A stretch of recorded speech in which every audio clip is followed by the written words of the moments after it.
ಚೆನ್ನಾಗಿ ಮಾತಾಡೋದ್ರಿಂದ ಜರ್ನಲಿಸಂ ಹಾಕಿದ ತಕ್ಷಣ ಜರ್ನಲಿಸ್ಟ್ ಆಗ್ತೀವಿ ಅಂತ ಇಲ್ಲ.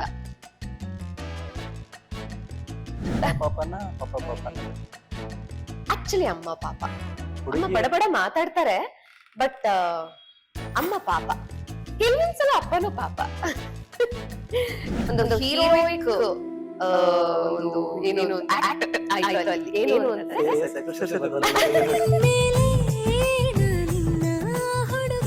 ತುಂಬಾ ಜನ ಲೈನ್ ಹೊಡಿತಾ ಇದ್ರು. ನನ್ ಫ್ರೆಂಡ್ಸ್ ಇವತ್ತಿಗೂ ಹೇಳ್ತಾರೆ, ಸಿಕ್ತಾಗ ಎಷ್ಟು ಜನ ಲೈನ್ ಹೊಡಿಯೋರು ನಿಮ್ಗೆ ಅಂತ. ಕ್ಯಾಮ್ರಾ ಮುಂದೆ ಬರ್ತೀರಾ, ಇದೊಂದು ಹೇಳಿದ್ರೆ ನಮ್ಗೊಂದ್ ಛಲ ಬರುತ್ತೆ. ಇಲ್ಲ ಓಕೆ, ನಿಮ್ ಆಕ್ಟಿಂಗ್ ಚೆನ್ನಾಗಿ ಮಾಡ್ತೀರಾ, ಭಾವನೆಗಳು ಚೆನ್ನಾಗಿದೆ, ಎಕ್ಸ್ಪ್ರೆಷನ್ಸ್ ಚೆನ್ನಾಗಿದೆ, ಎಲ್ಲ ಚೆನ್ನಾಗಿದೆ, ಆದ್ರೆ ಹೈಟ್ ಒಂದ್ ಸ್ವಲ್ಪ 4 ವರ್ಷ ಈ ಇಂಡಸ್ಟ್ರಿ ಇದೀನಿ ಅಂತಂದ್ರೆ ಅದಕ್ಕೆ ಕಾರಣ ಮದುವೆ ಅನ್ನುವ ಹೊಸ ಅಧ್ಯಾಯ ಆದ್ಮೇಲೆ ತಾಯಿಯಾಗುವ ಆ ಟೈಮ್ ಬಹಳ ಚಾಲೆಂಜಿಂಗ್. ಅದ್ರ ಬಗ್ಗೆ ಹೇಳೋದಾದ್ರೆ it is never N easy delivery. ಎಷ್ಟೋ ಬೋನ್ಸ್ ಫ್ರಾಕ್ಚರ್ ಆದಂಗೆ ಅಂತ ಹೇಳ್ತಾರೆ ಡೆಲಿವರಿ ಮಾಡುವಾಗ. ಲೈಕ್ ವೈಸ್ ಆಕ್ಚುಲಿ ಹೇಳ್ಬೇಕು ಅಂದ್ರೆ 2025 ನಾನು ಯೋಚನೆ ಮಾಡುವಂತ ವರ್ಷ ಅಲ್ಲ. ನನ್ನ ಕಷ್ಟಗಳೆಲ್ಲ ತೀರಿತ್ತು, ನಾವು ಆರಾಮಾಗಿದ್ದೀವಿ, ಎಲ್ಲಾನು ಆರಾಮಾಗಿತ್ತು. ಅದ್ ಯಾಕೆ ನನಗೆ ಆ ಒಂದು ಮಾನಸಿಕವಾಗಿ ನಾನು ಅಷ್ಟು ಕುಗ್ಗಿದ್ದೆ ನನಗ್ ಗೊತ್ತಿಲ್ಲ. ನಾನು ನನ್ನ ಜೀವನದಲ್ಲಿ ಅಪ್ಪ ಅತ್ತಿದ್ದು ಫಸ್ಟ್ ಟೈಮ್ ನೋಡಿದ್ದು ಅವಳು US ಹೋದಾಗ. ನಾನ್ ತುಂಬಾ ಬಿಕ್ಕಿ ಅಳ್ತಾ ಇದ್ದೆ. ಅವ್ರಿಗೆ ಅದನ್ನ ನೋಡಿ ತಡ್ಕೊಳೋದಕ್ಕಾಗದೆ ಅವರು ಅಳೋದಕ್ ಶುರು ಮಾಡಿ ಅವರು ಅತ್ತು. ನನಗೆ ಆ ಕುಂದಾಪುರ ಅಂದ ಕೂಡ್ಲೆ ನನಗೆ ಫಸ್ಟ್ ಬರೋದು. ನನಗೆ ತುಂಬಾ ಇಷ್ಟ ಏನು ಅಂತಂದ್ರೆ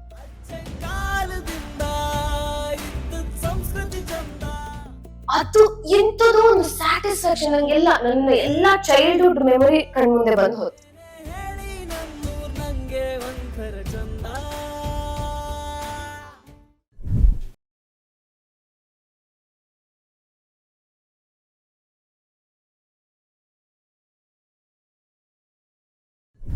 ಹಾಯ್, ನಮಸ್ಕಾರ ವೀಕ್ಷಕರೇ. ಸ್ಟಾರ್ ಕರಾವಳಿಗೆ ನಿಮ್ಗೆಲ್ರಿಗೂ ಪ್ರೀತಿಯ ಸ್ವಾಗತ. ನಾನು ನಿರೂಪಕ ನವೀನ್. ಪ್ರತಿದಿನ ನಾವು ಒಂದೊಂದು ಸೆಲೆಬ್ರಿಟಿಗಳ ಜೊತೆ ಕೂತ್ಕೋತೀವಿ. ಆದ್ರೆ ಇವತ್ತಿನ ನಮ್ಮ ಕಾರ್ಯಕ್ರಮದ ಅತಿಥಿ ಬಹಳ ವಿಶೇಷ. ನೀವೆಲ್ಲ ಇವರನ್ನ ಧಾರಾವಾಹಿಗಳಲ್ಲಿ ನೋಡಿರ್ತೀರಿ. ನಟಿ, ಇನ್ಫ್ಲುಯೆನ್ಸರ್, ಸ್ನೇಹಜೀವಿ ಮತ್ತೆ ಗೃಹಿಣಿ ಕೂಡ. ಭಾಷೆ, ಬದುಕು, ನೆಲ, ಜಲ, ದೈವ ದೇವರನ್ನ ಅತ್ಯಂತ ಹೃದಯಕ್ಕೆ ಹತ್ತಿರದಿಂದ ಪ್ರೀತಿಸುವ ಇವರು ನಮ್ಮ ಇವತ್ತಿನ ಕಾರ್ಯಕ್ರಮದ ಅತಿಥಿ ಅಮೃತ ರಾಮಮೂರ್ತಿ. ನಮಸ್ಕಾರ ಮೇಡಮ್. ನಮಸ್ತೆ. ಹೇಗಿದ್ದೀರಾ ಮೇಡಮ್? ನಾನು ಹುಷಾರಾಗಿದ್ದೀನಿ, ನೀವ್ ಹೇಗಿದ್ದೀರಾ? ನಾನ್ ಚೆನ್ನಾಗಿದ್ದೀನಿ. ಲೈಫ್ ಹೇಗೆ ಹೋಗ್ತಿದೆ? ಚೆನ್ನಾಗಿದೆ. So far so good. ಚೆನ್ನಾಗಿರಿ ಮ್ಯಾಮ್. ಖಂಡಿತ ಎಲ್ರೂ ಚೆನ್ನಾಗಿರ್ಬೇಕು. ಎಸ್ ಅಮೃತ ಮೇಡಮ್, ನಮ್ ಕಾರ್ಯಕ್ರಮ ಶುರು ಮಾಡೋದಕ್ಕಿಂತ ಮುಂಚೆ ನಮ್ದೊಂದು ರೂಲ್ಸ್ ಇದೆ. ಅದು ಸಿಂಪಲ್ ರೂಲ್ಸ್. ನಿಮ್ಮ ಕೈಯನ್ನು ಮುಂದ್ ಮಾಡ್ಬೇಕು. ಸ್ವಲ್ಪ ಹೀಗೆ ಮುಂದೆ ಮಾಡಿ, ನಾನು ಹೇಳಿದ್ದನ್ನು ಹೇಳ್ಬೇಕು. ಏನಪ್ಪ ಇದು? ಏನಿಲ್ಲ, ಸಿಂಪಲ್. ಇವತ್ತಿನ ಈ ಕಾರ್ಯಕ್ರಮದಲ್ಲಿ ನಿರೂಪಕ ಕೇಳುವ ಪ್ರಶ್ನೆಗಳಿಗೆ ಸರಿಯಾಗಿ ಪ್ರಾಮಾಣಿಕವಾಗಿ ಉತ್ತರಿಸ್ತೇನೆಂದು ಈ ಮುಖಾಂತರ ತಿಳಿಸ್ತಾ ಇದ್ದೀನಿ. ಅಯ್ಯೋ, ಗೊತ್ತಾಯ್ತು ಏನೋ ಕಾಂಪ್ಲಿಕೇಶನ್ ಇದೆ ಅಂತ. ಬಹುಶಃ ಅಮೃತ ರಾಮಮೂರ್ತಿ, ನಾನು ಬಹಳ ಹೆಮ್ಮೆಯಿಂದ ಹೇಳಬಲ್ಲೆ, ಕನ್ನಡದ ಲಕ್ಷಾಂತರ ಮನಸ್ಸುಗಳ ಹೃದಯದ ಅಂತರಾಳದಲ್ಲಿ ಇವತ್ತಿದ್ದಾರೆ. ಕಾರಣ ಅವರ ಆ ಪ್ರತಿಭೆ ಮತ್ತು ಅವರಲ್ಲಿರುವಂತಹ ಆ ಸರಸ್ವತಿ ಕಲಾಮಾತೆ. ಅಮೃತ ಮೇಡಮ್ ಆರಂಭ, ಬಹುಶಃ ಅಮೃತ ಮೇಡಮ್ ಇವತ್ತು ಹಲವು ಕನ್ನಡಿಗರ ಮನಸ್ಸಲ್ಲಿದ್ದಾರೆ. ಒಂದು ಕ್ಷಣ ಒಮ್ಮೆ ತಿರುಗಿ ನೋಡಿದ್ರೆ ಬಂದಂತ ಆರಂಭದ ದಿನಗಳು, ಅಮೃತ ಮೇಡಮ್ ಯಾರು, ಎಲ್ಲಿಯವರು, ಯಾಕಿದಕ್ಕೆ ಬಂದ್ರು, ಆ ಬಾಲ್ಯ, ಆ ತುಂಟಾಟ, ಅದ್ರ ಬಗ್ಗೆ ಹೇಳೋದಾದ್ರೆ ಎಲ್ಲಿಂದ ಶುರು ಮಾಡ್ಲಿ? ಬಾಲ್ಯದಿಂದ ನನ್ನ ಬಾಲ್ಯ ತುಂಬಾ ಸಹಜವಾಗಿತ್ತು. ನಾನ್ ತುಂಬಾ ತುಂಟಾಟ ಮಾಡ್ತಿದ್ದೆ. ಅಂಡ್ ನನ್ನ ಅಮ್ಮನಿಗೆ ತುಂಬಾ ಕಷ್ಟ ಆಗ್ತಿತ್ತು. ನಾನು ಅಷ್ಟು ತರ್ಲೆ, ತುಂಟಾಟ ಜಾಸ್ತಿ ನಂದು. ನಾನೊಂದು ಹೈಪರ್ ಆಕ್ಟಿವ್ ಕಿಡ್ ಅಂತಾನೆ ಹೇಳ್ಬೋದು. ಅಂಡ್ ನಿದ್ದೆ ಮಾಡ್ತಿದ್ದಿದ್ ಕಮ್ಮಿ, ಅಷ್ಟು ಆಕ್ಟಿವ್ ನಾನು. ಅಂಡ್ ತುಂಬಾ 90s ಕಿಡ್ಡಿಗೆ ಏನ್ ಬಾಲ್ಯ ಇರ್ಬೇಕೋ ಅದು ಬಹುಶಃ I think we are all blessed. ಯಾಕಂದ್ರೆ 90s ಅಲ್ಲಿ ಹುಟ್ಟಿರೋ ಅಂತವ್ರು, ಅರ್ಲಿ 90s ಲೇಟ್ 90s ಅಲ್ಲಿ ಹುಟ್ಟಿರೋ ಅಂತವ್ರು ಬಹುಶಃ ದಿ ಬೆಸ್ಟ್ ಚೈಲ್ಡ್ಹುಡ್ ಅನ್ನ ನೋಡಿರೋದು. ನಾವ್ ಹೊರಗಡೆ ಆಟ ಆಡಕ್ ಹೋಗ್ತಾ ಇದ್ವಿ, ಒಂದಷ್ಟು ಜನ ಫ್ರೆಂಡ್ಸ್ ಇರ್ತಿದ್ರು, ಮಣ್ಣಲ್ಲಿ ಆಟ ಆಡ್ತಾ ಇದ್ವಿ. ಇದನ್ನೆಲ್ಲ ನಾನು ಯಾಕೆ ಇಷ್ಟು ಎಂಫಸೈಸ್ ಮಾಡಿ ಹೇಳ್ತಾ ಇದ್ದೀನಿ, ಒತ್ತಿ ಹೇಳ್ತಾ ಇದ್ದೀನಿ ಅಂತಂದ್ರೆ, ಮಣ್ಣೇ ಸಿಗಲ್ಲ ಇವಾಗ ಮಕ್ಳಿಗೆ ಆಟ ಆಡಕ್ಕೆ. ಎಕ್ಸಾಕ್ಟ್ಲಿ. ಸೊ ನನ್ ಮಗಳಿಗೆ ಎಷ್ಟೋ ಸಲ ನನ್ಗನ್ಸುತ್ತೆ, ಅಯ್ಯೋ ಒಂದಷ್ಟು ಮಣ್ಣು ತಂದು ಹಾಕ್ಬಿಡ್ಬೇಕು, ಅಷ್ಟು ಆಸೆ ಪಡ್ತಾಳೆ ಅವಳು ಆಟ ಆಡ್ಬೇಕು ಅಂತ, ಮಣ್ಣಲ್ಲಿ ಆಟ ಆಡ್ಬೇಕು ಅಂತ. ಕಡೆ ಪಕ್ಷ ಅಮ್ಮ ನಾನು ಆ ಸ್ಯಾಂಡ್ ಅಂತ ಬರುತ್ತಲ್ಲ ಅದ್ರಲ್ಲಾದ್ರೂ ಆಟ ಆಡ್ಲಾ ಅಂತ ಕೇಳ್ತಾಳೆ. ಸೊ ಯಾಕೆ ನಾವು ಮಣ್ಣಲ್ಲಿ ಆಟ ಆಡ್ತಾ ಇದ್ದಿದ್ದು, ನಮ್ಮ ಸೆನ್ಸರಿ ಆರ್ಗನ್ಸ್ ಅಥವಾ ಸ್ಕಿಲ್ಸ್ ಏನಿದೆಯೋ ಅದು ಇಂಪ್ರೂವ್ ಆಗತ್, ಅದೆಲ್ಲ ಈಗ ಕಂಡು ಹಿಡ್ದಿದ್ದಾರೆ. ಬಟ್ ಅದ್ರದ್ದು ನಮ್ಗೆ ಆಟ ಆಡಕ್ ಬಿಡ್ತಿದ್ರು, ಇಮ್ಯುನಿಟಿ ಜಾಸ್ತಿ ಆಗ್ತಿತ್ತು. ಸೊ ನನ್ನ ಬಾಲ್ಯ ಕೂಡ ತುಂಬಾ ಸಹಜವಾಗಿತ್ತು. ಅಂಡ್ ಎಲ್ಲರಂತೆ ನಾನು ಎಲ್ರ ಜೊತೆಗೆ ಆಟ ಆಡ್ಕೊಂಡು ಹಾಗೆ ಬೆಳೆದಿದ್ದು. ನಾನು ಬೆಂಗಳೂರಲ್ಲೇ ಬೆಳೆದಿದ್ದು, ಹುಟ್ಟಿದ್ದು ಕುಂದಾಪುರದಲ್ಲಿ, ಬೆಳೆದಿದ್ದು ಬೆಂಗಳೂರಲ್ಲಿ. ಯಾಕಂದ್ರೆ ನನ್ನ ತಂದೆ ಬೆಂಗಳೂರಲ್ಲೇ ಸೆಟ್ಲ್ ಆದವರು. ಸೊ ಅಲ್ಲಿಂದ ಕಾಲೇಜ್ ಡೇಸಿಗೆ ಬಂದ್ರೆ ಸ್ಕೂಲಿಂಗ್ ಮುಗೀತು. ಸ್ಕೂಲಿಂಗ್ ಮುಗ್ದು ಮತ್ತೆ ಕಾಲೇಜಿಗೆ ಬಂದೆ. ಕಾಲೇಜಲ್ಲೂ ಕೂಡ, ಕಾಲೇಜಲ್ಲಿ ಸ್ವಲ್ಪ ಅಂದ್ರೆ ಬಂಕ್ ಮಾಡಕ್ ಆಸೆ ಇದ್ರು ಬಂಕ್ ಮಾಡ್ತಿರ್ಲಿಲ್ಲ. ನನ್ ತಂದೆಯವರ ಫ್ಯಾಕ್ಟ್ರಿ ತುಂಬಾ ಕಾಲೇಜಿಗೆ ಹತ್ರ ಆಗಿದ್ರಿಂದ ಅವ್ರು ಸುಮ್ನೆ ಕೆಲವು ಸಲ ನನ್ ಕೇಳೋರು, ಏನು ಇವತ್ತು ಹೊರಗಡೆ ಇದ್ದೆ, ಬಂಕ್ ಮಾಡಿದ್ಯಾ ಕ್ಲಾಸು ಅಂತ ಸುಮ್ನೆ ನಂಗೆ ಹೆದರ್ಸೋಕ್ ಕೇಳ್ತಿದ್ರು. ಸೊ ಹಾಗಾಗಿ ಬಂಕ್ ಮಾಡಕ್ ಇಷ್ಟ ಇದ್ರು ಬಂಕ್ ಮಾಡ್ತಿರ್ಲಿಲ್ಲ. ಸೊ ಆತರ ಒಂದು ಸೀರಿಯಸ್ ಕಾಲೇಜ್ ಲೈಫ್ ನ ಲೀಡ್ ಮಾಡಿದೀನಿ. ಡಿಗ್ರಿಗ್ ಬಂದ್ರೆ ಅದಕ್ಕೂ ಮುಂಚೆ ಫ್ಯಾಷನ್ ಡಿಸೈನಿಂಗ್ ಮಾಡಿದೆ 1 ವರ್ಷ. ನನ್ಗೆ ಏನ್ ಮಾಡ್ಬೇಕು ಅಂತ ಗೊತ್ತಿರ್ಲಿಲ್ಲ. ಸೊ ಹಾಗೆ ನನ್ ತಂದೆ ಕೇಳಿದ್ರು, ನಿಂಗೆ ಆರ್ಟ್ ಅಲ್ಲಿ ಇಂಟ್ರೆಸ್ಟ್ ಇದೆ ಅಲ್ಲ, why don't you try this ಅಂತ ಕೇಳಿದ್ರು. ಸೊ ನಾನು ಸರಿ ನೋಡುವ ಅಂತ ಹೇಳಿ ಫ್ಯಾಷನ್ ಡಿಸೈನಿಂಗ್ ಮಾಡಿದೆ. And I loved it. ಕಾಲೇಜಲ್ಲಿ I think I was one of the toppers ಕಾಲೇಜಲ್ಲಿ. ಇಂಡಿಯನ್ ಇನ್ಸ್ಟಿಟ್ಯೂಟ್ ಆಫ್ ಫ್ಯಾಷನ್ ಟೆಕ್ನಾಲಜಿಯಲ್ಲಿ ಮಾಡಿದ್ ನಾನು. ಅಂಡ್ ಅದಾದ್ಮೇಲೆ ಪತ್ರಿಕೋದ್ಯಮ, BA ಇನ್ ಜರ್ನಲಿಸಂ. ಅದು 3 ವರ್ಷದ ಕೋರ್ಸ್ BA ಮಾಡಿದ್ದು. ಅದು ಆಕ್ಚುಲಿ ಅಷ್ಟು ಇಷ್ಟ ಇರ್ಲಿಲ್ಲ. ನನ್ನ ತಾಯಿ ನಾನ್ ಚೆನ್ನಾಗಿ ಮಾತಾಡ್ತೀನಿ ಅಂತ ನನ್ನ ಜರ್ನಲಿಸಮ್ ಹಾಕಿದ್ರು. ಬಟ್ ಅದು I think it's a wrong concept. ಚೆನ್ನಾಗಿ ಮಾತಾಡೋದ್ರಿಂದ ಜರ್ನಲಿಸಮ್ ಹಾಕಿದ ತಕ್ಷಣ ಜರ್ನಲಿಸ್ಟ್ ಆಗ್ತೀವಿ ಅಂತ ಇಲ್ಲ. It was not my cup of tea. But ಹೋಗ್ತಾ ಹೋಗ್ತಾ ಹೋಗ್ತಾ I started enjoying it. So ಅಲ್ಲಿ ನನ್ನ ಎಜುಕೇಶನ್ ಅಂದ್ರೆ ನಾನು ಕ್ವಾಲಿಫಿಕೇಶನ್ BA ಇನ್ ಜರ್ನಲಿಸಂ ಮುಗಿಸ್ಕೊಂಡೆ. ಅಷ್ಟೇ ನಾನು ಓದಿದ್ದು. ಡಿಗ್ರಿ ಮಾಡ್ಕೊಂಡೆ. ಅದೇ ನನಗೆ ದೊಡ್ಡ ಸಾಧನೆ. ಬಿಕಾಸ್ ನನ್ನ ಎಲ್ಲೋ ಒಂದ್ ಕಡೆ ನನ್ನ ಒಂದು ಇಂಟ್ರೆಸ್ಟ್, ನನ್ನ ಒಂದು ಆಸಕ್ತಿ ಏನಿತ್ತು ಅದು ಆಕ್ಟಿಂಗ್ಗೆ. ಬಹುಶಃ ಅದನ್ನ ಅಷ್ಟು ಅದಕ್ಕೆ ಏನಂತಾರೆ ಫೀಡ್ ಮಾಡಿರ್ಲಿಲ್ಲ ನಾನು. ನನ್ಗೆ ಆ ಭಯ, ಮನೇಲಿ ಯಾರು ಆರ್ಟಿಸ್ಟ್ ಇಲ್ಲ, ಯಾರು ಆ ಬ್ಯಾಕ್ ಗ್ರೌಂಡ್ ಅವ್ರಿಲ್ಲ. ಸೊ ನಮ್ಮ ಮನೇಲಿ ಬಿಡಲ್ಲ ಅನ್ನೋ ಒಂದು ಇದರಿಂದ ನಾನು ಅದಕ್ಕೆ ಅಷ್ಟು ಗಮನ ಕೊಟ್ಟಿರ್ಲಿಲ್ಲ. ಕಡೆಗೆ ಇವೆಂಚುಲಿ ಕೆಲಸ ಮಾಡೋದಕ್ಕೆ ಪ್ರಯತ್ನ ಪಟ್ಟೆ ಬೇರೆ ಕಡೆ, 9 to 5 ಜಾಬ್ಸ್. ಎಲ್ಲೂ ಕೆಲಸ ಮಾಡಕ್ ಆಗ್ಲಿಲ್ಲ. ಅಯ್ಯೋ this is not what I want to do ಅಂತ ಅನ್ಸಕ್ ಶುರುವಾಯ್ತು. ಕಡೆಗೆ ಫೈನಲಿ ನಂಗೆ ನಾನು actually behind the screen work ಮಾಡ್ಬೇಕು, ಎಂಟರ್ಟೈನ್ಮೆಂಟ್ ಚಾನೆಲ್ ಅಲ್ಲಿ ವರ್ಕ್ ಮಾಡ್ಬೇಕು ಅಂತ ನನ್ನ ಒಂದು ಬಯೋಡಾಟಾನ ಕಳಿಸಿದಾಗ ಅಲ್ಲಿ ನನ್ಗೆ ಅವರು ಕೇಳಿದ್ರು, ಈ ತರ ಆಕ್ಟಿಂಗಿಗೆ ಇಂಟ್ರೆಸ್ಟ್ ಇದೆಯಾ, ಮಾಡ್ತೀರಾ ಅಂತ ಕೇಳಿದ್ರು. ಅವಾಗೆಲ್ಲ ಫೋನ್ ಎಲ್ಲ ಅಷ್ಟಿರ್ಲಿಲ್ಲ. ಸೊ 13 ವರ್ಷದ ಮುಂಚೆ. ಅಂಡ್ ಸ್ಟುಡಿಯೋಗೆ ಹೋಗಿ ನನ್ನ ಫೋಟೋಸ್ನೆಲ್ಲ ತೆಗ್ಸಿ ಅಲ್ಲಿಂದ ಅದನ್ನ ಪಿನ್ ಮಾಡಿ ಅವ್ರಿಗೆ ಪೋಸ್ಟ್ ಮಾಡಿದ್ದೆ ಚಾನೆಲ್ಗೆ. ಅವಾಗ ಶುರು ಆಗಿದ್ದು ನನ್ನ ಆಕ್ಟಿಂಗ್ ಜರ್ನಿ. ಎಸ್, ಹೇಳಿದ್ರಿ ಮೇಡಮ್ ಬಾಲ್ಯ, ನಿಮ್ಮ ಸ್ಕೂಲ್, ಕಾಲೇಜ್ ಲೈಫ್. ನನ್ಗೆ ಗೊತ್ತಿದೆ ಅಮೃತ ರಾಮಮೂರ್ತಿ ಅವರ ಒಂದು ಕುಟುಂಬ ಬಹಳ ದೊಡ್ಡ ಕುಟುಂಬ. ಹೌದು, ಕೂಡು ಕುಟುಂಬ. ಸೊ ಆ ಕುಟುಂಬ, ತಂದೆ ತಾಯಿ, ಅಕ್ಕನ ಪ್ರೀತಿ, ಆ ಒಡನಾಟ ಅದೆಲ್ಲ ಹೇಗೆ? ಆಕ್ಚುಲಿ ನಾವು ಇಲ್ಲಿ ಬೆಂಗಳೂರಲ್ಲಿ ನಾನು ಹುಟ್ಟಿ ಒಂದು 4 ವರ್ಷದವರೆಗೂ ನಾವು ಕೂಡು ಕುಟುಂಬದಲ್ಲೇ ಇದ್ದಿದ್ದು. ಅಂದ್ರೆ 2 ಫ್ಯಾಮಿಲಿ, ನನ್ನ ದೊಡ್ಡಪ್ಪನ ಫ್ಯಾಮಿಲಿ ಹಾಗೆ ನಮ್ ಫ್ಯಾಮಿಲಿ ಒಟ್ಟಿಗೆ ಇದ್ದಿದ್ದು. ನಾವು 9 ಜನ ಒಂದು ಮನೇಲಿ ಇದ್ವಿ. ಅಂಡ್ ನಂಗೆ ತುಂಬಾ ಇಷ್ಟ, ಈಗ್ಲೂ ಅಷ್ಟೇ ಎಲ್ರ ಜೊತೆಗಿರೋದು ತುಂಬಾ ಇಷ್ಟ. ಸೊ ನಾನು ತುಂಬಾ ಹೆಮ್ಮೆಯಿಂದ ಹೇಳ್ಕೊತೀನಿ, ಮಟ್ಟು ಫ್ಯಾಮಿಲಿ ಅಂತ.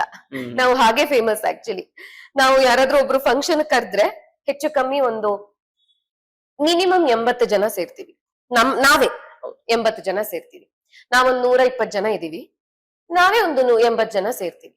ಇನ್ನು 40 ಜನ ಅಲ್ಲಿ ಇಲ್ಲಿ ಇರೋದ್ರಿಂದ ಬರಕ್ ಆಗದೆ ಇರೋ ಕೆಲವೊಂದು ಕಾರಣಗಳಿಂದ ಅವ್ರು ಬರಲ್ಲ, ಅಷ್ಟೇ ಬಿಟ್ರೆ. ಹೀಗೆ ಸೊ ಅಪ್ಪ ಅಮ್ಮ ಯಾವತ್ತು ಇದನ್ನೇ ಮಾಡ್ಬೇಕು, ಹೀಗೆ ಇರ್ಬೇಕು, ಕಟ್ನಿಟ್ಟಿತ್ತು ಅಪ್ಪಂದು ಒಂದು, ಅಂದ್ರೆ ಕೆಲವೊಂದು ಚೌಕಟ್ಟುಗಳಿತ್ತು. ಅದು ಒಳ್ಳೇದು ಅಂತ ನನಗನ್ಸುತ್ತೆ. ಹಾಗಾಗಿ ಜೀವನದಲ್ಲಿ ಇವತ್ತು ನೀವು ಕೇಳಿದ್ರಿ ಆನ್ ಟೈಮ್, ಅದೇ ನನ್ನ ತಂದೆದೆ, ಅವರೇ ನನ್ಗೆ ಹೇಳಿಕೊಟ್ಟಿರೋದು, ಅವರನ್ನ ನೋಡಿ ಕಲ್ತಿರೋದು ಆಕ್ಚುಲಿ. ಮತ್ತೆ ನಿಮ್ಮ ತಾತ ಕ್ರಿಮಿನಲ್ ಲಾಯರ್, ಬಹಳ ರಫ್ ಅಂಡ್ ಟಫ್ ಅನ್ನೋದು ಗೊತ್ತು ಮ್ಯಾಮ್. ಹೌದು, ಅವರಿಂದ ನಮ್ ತಾತ ಲಾಯರ್, ಕ್ರಿಮಿನಲ್ ಲಾಯರ್, ಅದ್ರಲ್ಲೂ ನಾನ್ ಹೀಗಿರ್ಬೋದು ಹಾಗಿರ್ಬೋದು, ಏನಾದ್ರು ಆತರದ್ ಏನಾದ್ರು ಘಟನೆ ನಡೆದಿತ್ತ? ಸೊ ಇಲ್ಲ, ನಾನು ಅನ್ಫಾರ್ಚುನೇಟ್ಲಿ ಅವರು ಇರೋವಾಗ ನಾನ್ ಹುಟ್ಟಿರ್ಲಿಲ್ಲ, ಅವ್ರು ತೀರ್ಕೊಂಡ್ಮೇಲೆ ನಾನ್ ಹುಟ್ಟಿದ್ದು. ಬಟ್ ನಾನ್ ತುಂಬಾ ಕೇಳಿದೀನಿ, ವೆರಿ ಅನ್ಫಾರ್ಚುನೇಟ್ ನನ್ಗೆ ಅವರು, ನನಗ್ ನೋಡೋದಕ್ ಆಗ್ಲಿಲ್ಲ ಅವ್ರನ್ನ. ಅದೊಂದಿದೆ ನನ್ಗೆ, ಅಜ್ಜನ್ ಬಗ್ಗೆ ಎಷ್ಟು ಜನ ಎಲ್ಲ ಮಾತಾಡ್ತಾರೆ. ಹಿ ವಾಸ್ ಪರ್ಸನಾಲಿಟಿ, ತುಂಬಾ ಅಂದ್ರೆ ತುಂಬಾ ಕಮ್ಮಿ ಮಾತಂತೆ ಅವ್ರದ್ದು, ತುಂಬಾ ತೂಕವಾದ ಮಾತು, ಕೋರ್ಟ್ ಅಲ್ಲಿ ಮಾತ್ರ ಮಾತಾಡ್ತಿದ್ದಿದ್ದು, ಅಷ್ಟೇ, ಎಷ್ಟು ಬೇಕೋ ಅಷ್ಟೇ ಮಾತು. ಸೊ ಒಂಥರ ಕೆಲವರಂತೂ ಹೆದ್ರಿ ಉಚ್ಚೆ ಮಾಡ್ಕೊಳ್ಳೋರಂತೆ ಪ್ಯಾಂಟ್ಸ್ ಅಲ್ಲಿ, ಅಷ್ಟು ಹೆದರ್ಕೊಳ್ಳೋರಂತೆ ಅಜ್ಜ ಅಂದ್ರೆ, ಅಷ್ಟು ಒಂದು, ಅಂದ್ರೆ ಅವ್ರು ಆ ತರ ವಾದ ಮಾಡ್ತಿದ್ರಂತೆ. ಸೊ ಅದನ್ನೆಲ್ಲ ಕೇಳಿದೀನಿ ತುಂಬಾ. ಅಪ್ಪ ತುಂಬಾ ತರಲೆ ಎಲ್ಲ ಮಾಡಿದ್ದಾರೆ. ಸೊ ಅದೊಂದಿರುತ್ತಲ್ಲ ಲಾಯರ್ ಮಗ ಅಂತ. ಆಕ್ಚುಲಿ ಅಮ್ಮ ಪಾಪ, ಅಮ್ಮ ಬಡ ಮಾತಾಡ್ತಾರೆ, ಬಟ್ ಅಮ್ಮ ಪಾಪ. ಕೆಲವೊಂದ್ಸಲ ಅಪ್ಪನೂ ಪಾಪ. ಕೆಲವೊಂದ್ಸಲ ಅಮ್ಮಂಗ್ ಬೈತಿರ್ತೀನಿ, ನೀನೇ ಉಡಾಪೆ ಮಾತಾಡ್ತೀಯ ಸ್ವಲ್ಪ, ಅದಕ್ಕೆ ಅವ್ರಿಗೆ ಟ್ರಿಗರ್ ಆಗತ್ತೆ ಅಂತ ಅವ್ರಿಗೆ ಬೈತಿರ್ತೀನಿ. ಕೆಲವೊಂದ್ಸಲ ಅಪ್ಪ ಇರಿಟೇಟ್ ಮಾಡ್ತಿರ್ತಾರೆ ಅಮ್ಮನ್ನ. ಎಷ್ಟೇ ಆದ್ರೂ ಗಂಡ ಹೆಂಡತಿ ಅಲ್ವಾ, ಅದೊಂದು ಅವರದೊಂದು ಒಂದು ಬಾಂಧವ್ಯ. ಮತ್ತೆ ಒಬ್ರನ್ನೊಬ್ರು ಬಿಟ್ಕೊಡಲ್ಲ, ಏನೇ ಆದ್ರೂ ಜಗಳ ಮಾಡ್ತಾರೆ, ಅದೇ ಇಡೀ ಫ್ಯಾಮಿಲಿಗೆ ಗೊತ್ತು. ಅಂದ್ರೆ ಸುಮ್ನೆ ಅಪ್ಪ ತಮಾಷೆ ಜಾಸ್ತಿ, ಮನೆ ಹೊರಗೆ, ಮನೆ ಒಳಗಡೆ ಸೀರಿಯಸ್. ಮತ್ತೆ ನಿಮ್ಮ ಅಕ್ಕನ ವಿಚಾರದಿಂದ ನೀವು ಇನ್ಸ್ಪೈರ್ ಆಗಿದ್ರಿ ಕೆಲವೊಂದು. ಹೌದು, ಅಕ್ಕ ಮತ್ತು ತಂಗಿಯ ಆ ಬಾಂಧವ. ನೀವು ತಂಗಿ? ನನ್ ತಂಗಿ. ನಿಮ್ಮ ಅಕ್ಕ ಮತ್ತು ನಿಮ್ಮ ಆ ಬಾಂಧವ್ಯದ ಬೆಸುಗೆ ಹೇಗಿತ್ತು? ಆಕ್ಚುಲಿ ಅವಳು 21 ವರ್ಷದವರೆಗೂ ನಮ್ ಜೊತೆಗೆ ಇದ್ದಿದ್ದು. ಕಡೆಗೆ ಅವಳು US-ಗೆ, ಶಿ ಇಸ್ ವೆರಿ ಸ್ಟೂಡಿಯಸ್. ನಾನು ಓದ್ಬೇಕು, ನಾನು ಚೆನ್ನಾಗಿ ಓದ್ಬೇಕು. ನನ್ನ ಆಪೋಸಿಟ್ ಅವಳು. ನನಗೆ ಪುಸ್ತಕ ಅಂದ್ರೆ ಆಗ್ತಿರ್ಲಿಲ್ಲ. ಅಂದ್ರೆ ನಾನು ನಾವೆಲ್ಸ್ ಬೇಕಾದ್ರೆ ಓದ್ತೀನಿ, ಕುತ್ಕೊಂಡು ಅದನ್ನ ಓದಿ ನಾನು ಎಕ್ಸಾಮಿನೇಷನ್ ಕೊಡ್ಬೇಕು ಅಂದ್ರೆ ನಂಗೆ ಇಷ್ಟ ಇಲ್ಲ. ನನ್ನ ಪರೀಕ್ಷೆ ಮಾಡೋದು ಯಾವ್ದು ನನ್ಗೆ ಇಷ್ಟ ಇಲ್ಲ. ಸೊ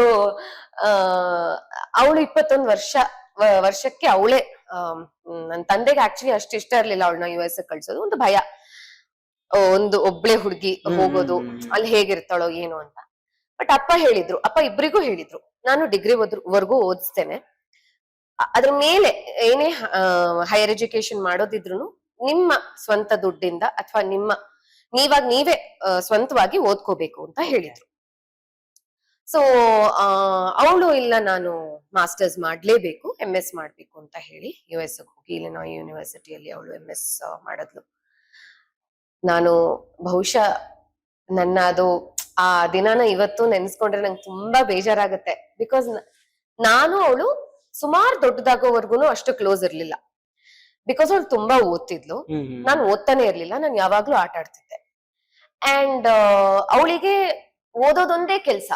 ನನ್ಗೆ ಇವಳು ಯಾಕೆ ಆಟ ಆಡಕ್ಕೂ ಬರಲ್ವಲ್ಲ ಅನ್ನೋದೊಂದು ಅನ್ನಿಸ್ತಾ ಇತ್ತು. ಹೋಗ್ತಾ ಹೋಗ್ತಾ ಹೋಗ್ತಾ ನಾವ್ ಕಾಲೇಜಿಗೆ ಹೋಗ್ಬೇಕಾದ್ರೆ, ಅವಳು ಡಿಗ್ರಿಲಿ ಇರ್ಬೇಕಾದ್ರೆ, ಅವಳು ಇಂಜಿನಿಯರಿಂಗ್ ಮಾಡ್ಬೇಕಾದ್ರೆ, ನಾನ್ ಕಾಲೇಜಲ್ಲಿ ಇರ್ಬೇಕಾದ್ರೆ ಒಂದೊಂದೇ ವಿಚಾರಗಳನ್ನ ಶೇರ್ ಮಾಡ್ಕೊಳಕ್ ಶುರು ಮಾಡಿದ್ವಿ. Started getting close. ನಾವು ತುಂಬಾ ಕ್ಲೋಸ್ ಆಗಿದ್ವಿ. ಆಗ ಅವಳು US-ಗೆ ಹೋಗೋಕ್ ಡಿಸೈಡ್ ಮಾಡಿದ್ಲು.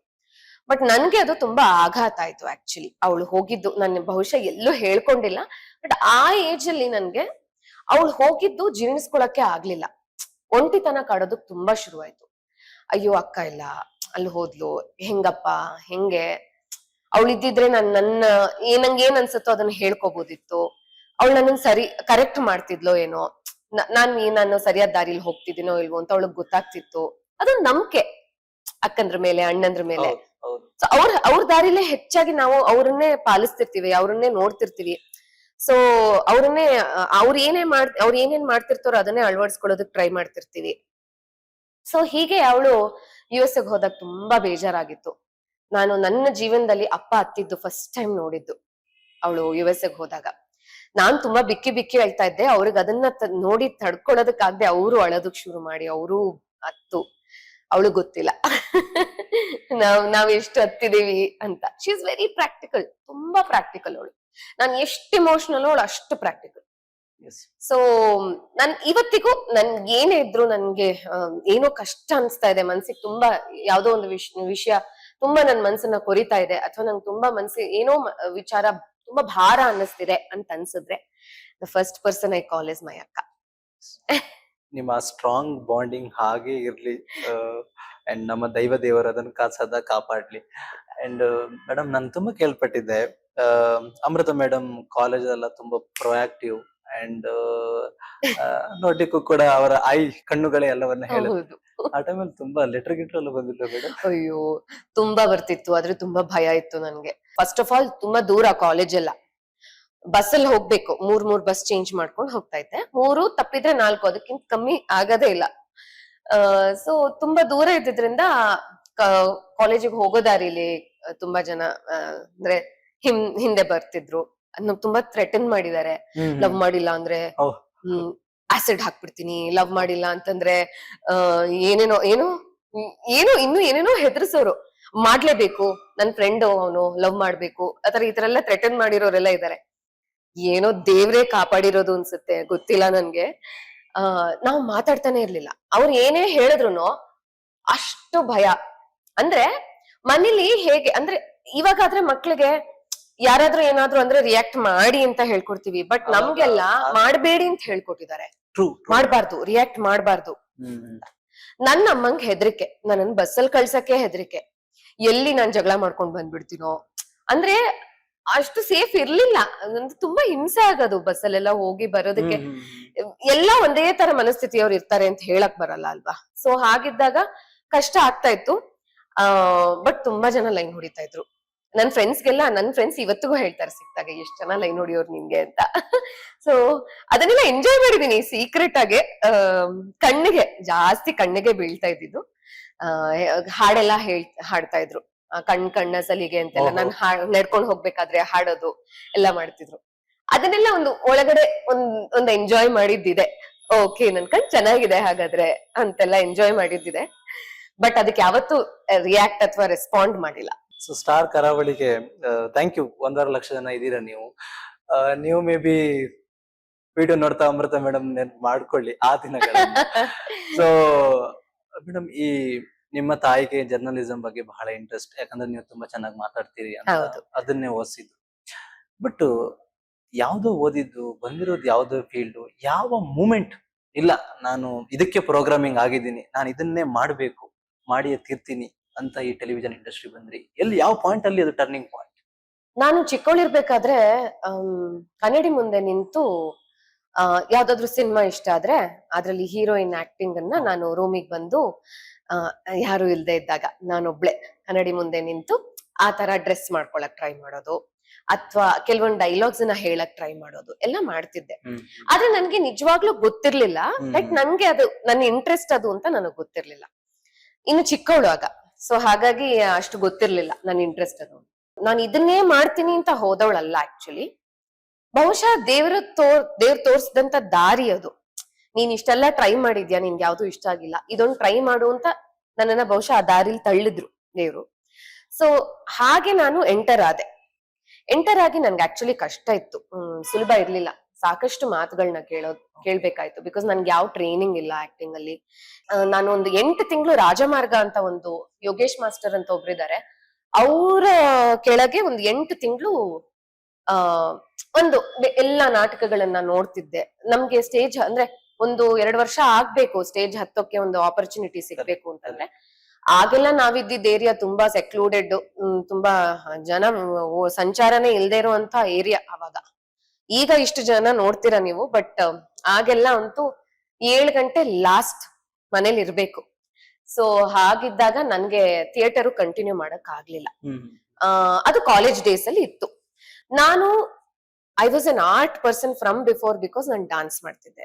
ಭರತನಾಟ್ಯ ಒಂದು 11 ವರ್ಷ ಭರತನಾಟ್ಯಂ ಕಲ್ತಿದ್ದೇನೆ. ಹಾಗೆ ಸಂಗೀತ ಕಲಿತೆ. ಸೊ ಅದ್ರ ಜೊತೆಗೆ ಸಂಗೀತ, ಭರತನಾಟ್ಯಂ ಎರಡೂ ಮಾಡ್ತಾ ಇದ್ದೆ. ಹಾಗಾಗಿ ಭರತನಾಟ್ಯಂ ತುಂಬಾ ಇಷ್ಟ, ತುಂಬಾ ಇಷ್ಟ.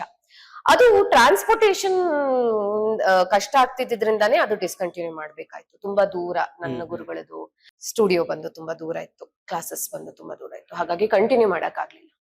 ಬಟ್ ನನ್ನಲ್ಲಿ ಎಲ್ಲೋ ಒಂದು ಆ ಅಭಿನಯ, ಹಾಗೆ ಆಕ್ಟಿಂಗ್ ಬಗ್ಗೆ ನನಗೆ ಅಷ್ಟು ಗೊತ್ತಿರ್ಲಿಲ್ಲ. ಬಿಕಾಸ್ ಅದೇ ನಾ ಹೇಳ್ದಾಗ ಎಲ್ಲೂ ಟ್ರೈನಿಂಗ್ ಇರ್ಲಿಲ್ಲ. ಯಾರ್ದಾದ್ರೂ ಒಂದು ಕನೆಕ್ಷನ್ ಇದ್ದೇ ಇರುತ್ತೆ, ಸೋದರತ್ತೆ ಇದಿರ್ದು ಹೆಚ್ಚಾಗಿ ಬರುತ್ತೆ ಅಂತ ಹೇಳ್ತಾರೆ. ಸೊ ಐ ಥಿಂಕ್ ನಂಗೆ 4 ಜನ ಸೋದರತ್ತೆ ಇದ್ರು. ಅವರು ನನ್ನನ್ನ ಒಂದು ಅಪ್ರಿಶಿಯೇಟ್ ಮಾಡಿದಷ್ಟು, ಅವರು ನನ್ನನ್ನ ಸೆಲೆಬ್ರೇಟ್ ಮಾಡುವಷ್ಟು ಬಹುಶಃ ಯಾರು ಮಾಡಲ್ಲ ಅನ್ಸುತ್ತೆ. ಪದ್ಮತ್ತೆ, ರಂದತ್ತೆ ಅವ್ರ ಬಗ್ಗೆ ಹೇಳಲೇಬೇಕು ನಾನು. ಬಿಕಾಸ್ ನನ್ನನ್ನು ನೋಡಿದ್ರೆ ಸಾಕು ತಪ್ಪಕೋತಾರೆ. ಅಂದ್ರೆ ಅಷ್ಟೂ ಇಷ್ಟ ಅವರಿಗೆ ನಾನ್ ಮಾಡುವಂತ ಒಂದು ವೃತ್ತಿ, ಅಷ್ಟು ಇಷ್ಟ. ಸೊ ಅಷ್ಟು ಸಪೋರ್ಟ್ ಮಾಡ್ತಾರೆ. ನನ್ಗೆ ಬ್ಯಾಕ್ ಗ್ರೌಂಡ್ ಇರ್ಲಿಲ್ಲ ಅಂದ್ರೂ ನನ್ನ ಮೊದಲನೇ ಸೀರಿಯಲ್ ಎಸ್ ಗೋವಿಂದ್ ಅವರು ಮಾಡಿದ್ರು. ನಾನ್ ಅವರ ಡೈರೆಕ್ಷನ್ ಅಲ್ಲಿ ಬಂದೆ. ಯಾವ ಇಸ್ವಿಯಲ್ಲಿ 2013 ಇರ್ಬೋದು. 2012 ಸರಸ್ವತಿ ಅಂತ ವನಿತಾ ವಾಸು ಅವರು ನನ್ನ ಅತ್ತೆ ಆಗಿ ಮಾಡಿದ್ರು. ಅದು ನನ್ನ ಮೊದಲನೇ ಸೀರಿಯಲ್, ಚೊಚ್ಚಲ ಸೀರಿಯಲ್ ಅದು. ಅದ್ರಲ್ಲಿ ತುಂಬಾ, ಇವತ್ತಿಗೂ ಹೇಳ್ತೀನಿ ಸರ್ ಕಾಲ್ ಮಾಡಿದಾಗ, ಸರ್ ನೀವ್ ಹೇಗ್ ಹೇಳ್ಕೊಟ್ರಿ ಅನ್ನೋದು ಸೆಕೆಂಡ್ರಿ, ಆದ್ರೆ ಮೊದಲನೇದಾಗಿ ನೀವು ನನಗ್ ತುಂಬಾ ಹೇಳ್ಕೊಟ್ಟಿದ್ದೀರಾ. ನಾನು ಅದನ್ನ ಯಾವತ್ತಿಗೂ ನೆನ್ಪಿಟ್ಕೋತೀನಿ. ಎಷ್ಟೋ ಸಲ ರಿವರ್ಸ್ ಸೈಕಾಲಜಿ ವರ್ಕ್ ಆಗುತ್ತೆ. ಒಂದ್ ನಗಕ್ ಬರಲ್ಲ ನಿಮ್ಗೆ, ಕ್ಯಾಮ್ರಾ ಮುಂದೆ ಬರ್ತೀರಾ. ಇದೊಂದು ಹೇಳಿದ್ರೆ ನಮ್ಗೊಂದ್ ಛಲ ಬರುತ್ತೆ. ಅದನ್ನ ನಾವ್ ಹೇಗ್ ತಗೋತೀವಿ ಅನ್ನೋದು ತುಂಬಾ ಇಂಪಾರ್ಟೆಂಟ್ ಆಗುತ್ತೆ. ಈಗಿನ ಜನರೇಷನ್ ಅವ್ರಿಗೆ ಹಂಗ್ ಹೇಳ್ಬಿಟ್ರೆ ನಾಳೆಯಿಂದ ಅವ್ರು ಶೂಟಿಂಗ್ ಫೋನೇ ಎತ್ತಲ್ಲ. ಸೊ ಅದನ್ನ ನೋಡಿದೀನಿ, ಆಕ್ಚುಲಿ ಆ ಕಾಂಟ್ರಾಸ್ಟ್ ಇದನ್ನು ನೋಡಿದೀನಿ. ಬಟ್ ಆಗ ಹಂಗಿತ್ತು. ಆವಾಗ ಸೋಷಿಯಲ್ ಮೀಡಿಯಾ ಇರ್ಲಿಲ್ಲ, ಆರ್ಕುಟ್ ಇತ್ತು ಬಿಟ್ರೆ ಇನ್ಯಾವುದೂ ಇರ್ಲಿಲ್ಲ. ಸೋಷಿಯಲ್ ಫೇಸ್ಬುಕ್ ಒಂದ್ ಚೂರ್ ಇತ್ತು ಬಿಟ್ರೆ ಬೇರೆ ಯಾವ ಪ್ಲಾಟ್ಫಾರ್ಮ್ಸ್ ಇರ್ಲಿಲ್ಲ. ಆಗ್ಲೇ ಇಲ್ಲ. ನಮ್ಮನ್ನ ಹೊರಗಡೆ ಜನ ನೋಡಿದಾಗ ನಮ್ಮನ್ನ ಸೆಲೆಬ್ರೇಟ್ ಮಾಡ್ತಿದ್ರು. ಅಪರೂಪಕ್ಕೆ ಸಿಗ್ತಾ ಇದ್ದಿದ್ದು, ಹೊರಗಡೆ ಎಲ್ಲೂ ಓಡಾಡ್ತಿರ್ಲಿಲ್ಲ. ಅದೊಂದೇರ. ಈಗ ವೆರಿ ಈಸಿಲಿ ಅವೈಲಬಲ್. ನಾವು ನಾವ್ ನೆನ್ನೆ ಅಷ್ಟೇ ನಾನು ಇವ್ರದ್ದು ರೀಲ್ ನೋಡ್ದೆ. ಸೊ ಅಷ್ಟು ಈಸಿಲಿ ಅವೈಲಬಲ್ ನಾವ್ ಇವಾಗ. ಸೊ ಫಸ್ಟ್ ಸೀರಿಯಲ್ ಮಾಡಿದಾಗ ನಾನು ರೀಪ್ಲೇಸ್ ಆದೆ. ಆ ಸೀರಿಯಲ್ ಅಲ್ಲಿ ನನ್ನನ್ನ ತೆಗೆದು ಬೇರೆಯವ್ರನ್ನ ಹಾಕಿದ್ರು. ಅಂಡ್ ಅದಾದ್ಮೇಲೆ ಸುಮಾರು ಆಡಿಷನ್ಸ್ ಕೊಟ್ಟೆ. ನನ್ಗೆ ನೆನ್ಪಿರೋ ಹಾಗೆ ಒಂದು 10, 12, 13, 14 ಆಡಿಷನ್ಸ್ ಕೊಟ್ಟೆ. ಎಲ್ಲಾದ್ರಲ್ಲೂ ರಿಜೆಕ್ಟ್. ರೀಪ್ಲೇಸ್ ಆದ ಕಾರಣ ರೀಪ್ಲೇಸ್ ಆಗಿದ್ದು ಅದು ಒಂದು ಮಿಸ್ಕಮ್ಯುನಿಕೇಶನ್ ಇಂದ ರೀಪ್ಲೇಸ್ ಆಗಿದ್ದು. ಏನು ಅಂತಂದ್ರೆ, ಅದ್ರಲ್ಲೊಬ್ರು ಮ್ಯಾನೇಜರ್ ಇದ್ರು. ಅವ್ರಿಗೆ ನಾನು ಇನ್ಫಾರ್ಮ್ ಮಾಡಿದ್ದೆ, ನನ್ಗೊಂದು ಇದ್ರಲ್ಲಿ ತುಂಬಾ ಡೇಟ್ಸ್ ಕಡಿಮೆ ಬರ್ತಾ ಇದ್ದಿದ್ರಿಂದ ನನ್ಗೆ ಸಂಪಾದನೆನೂ ಇರ್ಲಿಲ್ಲ. ನನ್ಗೆ ಆ ಸೀರಿಯಲ್ಗೆ ಖರ್ಚು ಮಾಡೋದಕ್ಕೆ ನನ್ನ ತಾಯಿ ಹತ್ರ ಕೇಳ್ಬೇಕಾಗ್ತಿತ್ತು. ಸೊ ಅವಾಗೆಲ್ಲ ತುಂಬಾ ಸಂಭಾವನೆ ತುಂಬಾ ಕಮ್ಮಿ. ಅಂಡ್ ಹಂಗಿದ್ದಾಗ ನನ್ಗೆ ಅಮ್ಮನ ಹತ್ರ ಕೇಳೋದು ತುಂಬಾ ಕಷ್ಟ ಆಗ್ತಾ ಇತ್ತು. ತುಂಬಾ ಸ್ವಾಭಿಮಾನಿ ನಾನು, ಯಾರ ಹತ್ರನೂ ಕೇಳಲ್ಲ. ಹಾಗಾಗಿ ನಾನು ತೆಲುಗು ಒಂದ್ ಬಂತು ನನ್ಗೆ. ಸರಿ, ಇದು ಹೇಗಿದ್ರು ಒಂದು 6-7 ದಿವಸ ಅಷ್ಟೇ ಶೂಟಿಂಗ್ ಬರೋದಲ್ಲ, ಇನ್ನು ಒಂದು 10 ದಿವಸ ನಾನು ಆಕ್ಯುಪೈ ಆದ್ರೆ ದುಡಿಯೋ ವಯಸ್ಸಲ್ಲ. ಸೊ ಮಾಡೋಣ ಅಂತ ಒಪ್ಕೊಂಡೆ. ಅದ್ ಆಕ್ಚುಲಿ ಅವ್ರಿಗೆ ಇಷ್ಟ ಆಗ್ಲಿಲ್ಲ ನಾನು ಒಪ್ಕೊಂಡಿದ್ದು. ಅದು ಮ್ಯಾನೇಜರ್ದು, ನಮ್ದು, ಡೈರೆಕ್ಟರ್ದು ಎಲ್ಲ ಮಿಸ್ಕಮ್ಯುನಿಕೇಶನ್ ಆಗಿ ಆ ಸೀರಿಯಲ್ ಅಲ್ಲಿ ಅವರು ಇಮಿಡಿಯೇಟ್ ನಾನು ಹೈದರಾಬಾದ್ ಇಂದ ಹೊರಟು ಬರ್ಬೇಕು ಅಂತ ಹೇಳಿದ್ರು. ಅದ್ which was not possible. So ಹಾಗಾಗಿ ಅವರು ನನ್ನ ರೀಪ್ಲೇಸ್ ಮಾಡಿದ್ರು. ಅದಾದ್ಮೇಲೆ ಆಕ್ಚುಲಿ ತುಂಬಾ ಕಷ್ಟ ಆಯ್ತು ನಂಗೆ. ಬೇಡ, ಆಮೇಲೆ ಸರ್ಟನ್ ಪಾಯಿಂಟ್ ಆಫ್ ಟೈಮ್ ಎಲ್ಲ ಓಕೆ, ನಿಮ್ ಆಕ್ಟಿಂಗ್ ಚೆನ್ನಾಗ್ ಮಾಡ್ತೀರಾ, ಭಾವನೆಗಳು ಚೆನ್ನಾಗಿದೆ, ಎಕ್ಸ್ಪ್ರೆಷನ್ಸ್ ಚೆನ್ನಾಗಿದೆ, ಎಲ್ಲ ಚೆನ್ನಾಗಿದೆ, ಆದ್ರೆ ಹೈಟ್ ಒಂದ್ ಸ್ವಲ್ಪ ಅಂತ ಹೇಳೋರು. ನಂಗೆ ಅಲ್ಲಿವರೆಗೂ ಕೊರತೆ ಅಥವಾ ಹೀನತೆ ಅಂತ ಅನ್ಸೇ ಇರ್ಲಿಲ್ಲ. ಬಟ್ ಟೆಕ್ನಾಲಜಿ ಇದೆ. ಈಗ ನನ್ನ ನೋಡಿದ್ರೆ ಇವತ್ತಿಗೂ ಜನ ಹೇಳೋದು, ಅಯ್ಯೋ ಎಷ್ಟು ಪೆಟೀಟ್ ಆಗಿದ್ದೀರಾ ನೀವು ಅಂತ ಹೇಳ್ತಾರೆ. ಬಟ್ ಸ್ಕ್ರೀನ್ ಅಲ್ಲಿ ನಾನು ಅಷ್ಟು ಪೆಟೀಟ್ ಆಗಿ ಕಾಣಲ್ಲ. ದಟ್ಸ್ ದ ಬ್ಯೂಟಿ ಆಫ್ ಏನಂತಾರೆ, ಸಿನಿಮಾಟೋಗ್ರಫಿ. ಆಂಗಲ್ಸ್ ಎಲ್ಲ ಮ್ಯಾಟರ್ ಆಗತ್ತೆ. ಸೊ ಕಡೆಗೆ ಲಾಸ್ಟ್ ಒಂದು ಆಡಿಷನ್ ಹೋಗಿದ್ದೆ, I still remember.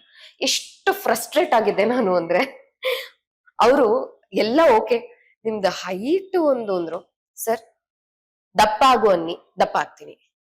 Acting improve ಮಾಡ್ಕೊ ಅನ್ನಿ, ಮಾಡ್ಕೋತೀನಿ.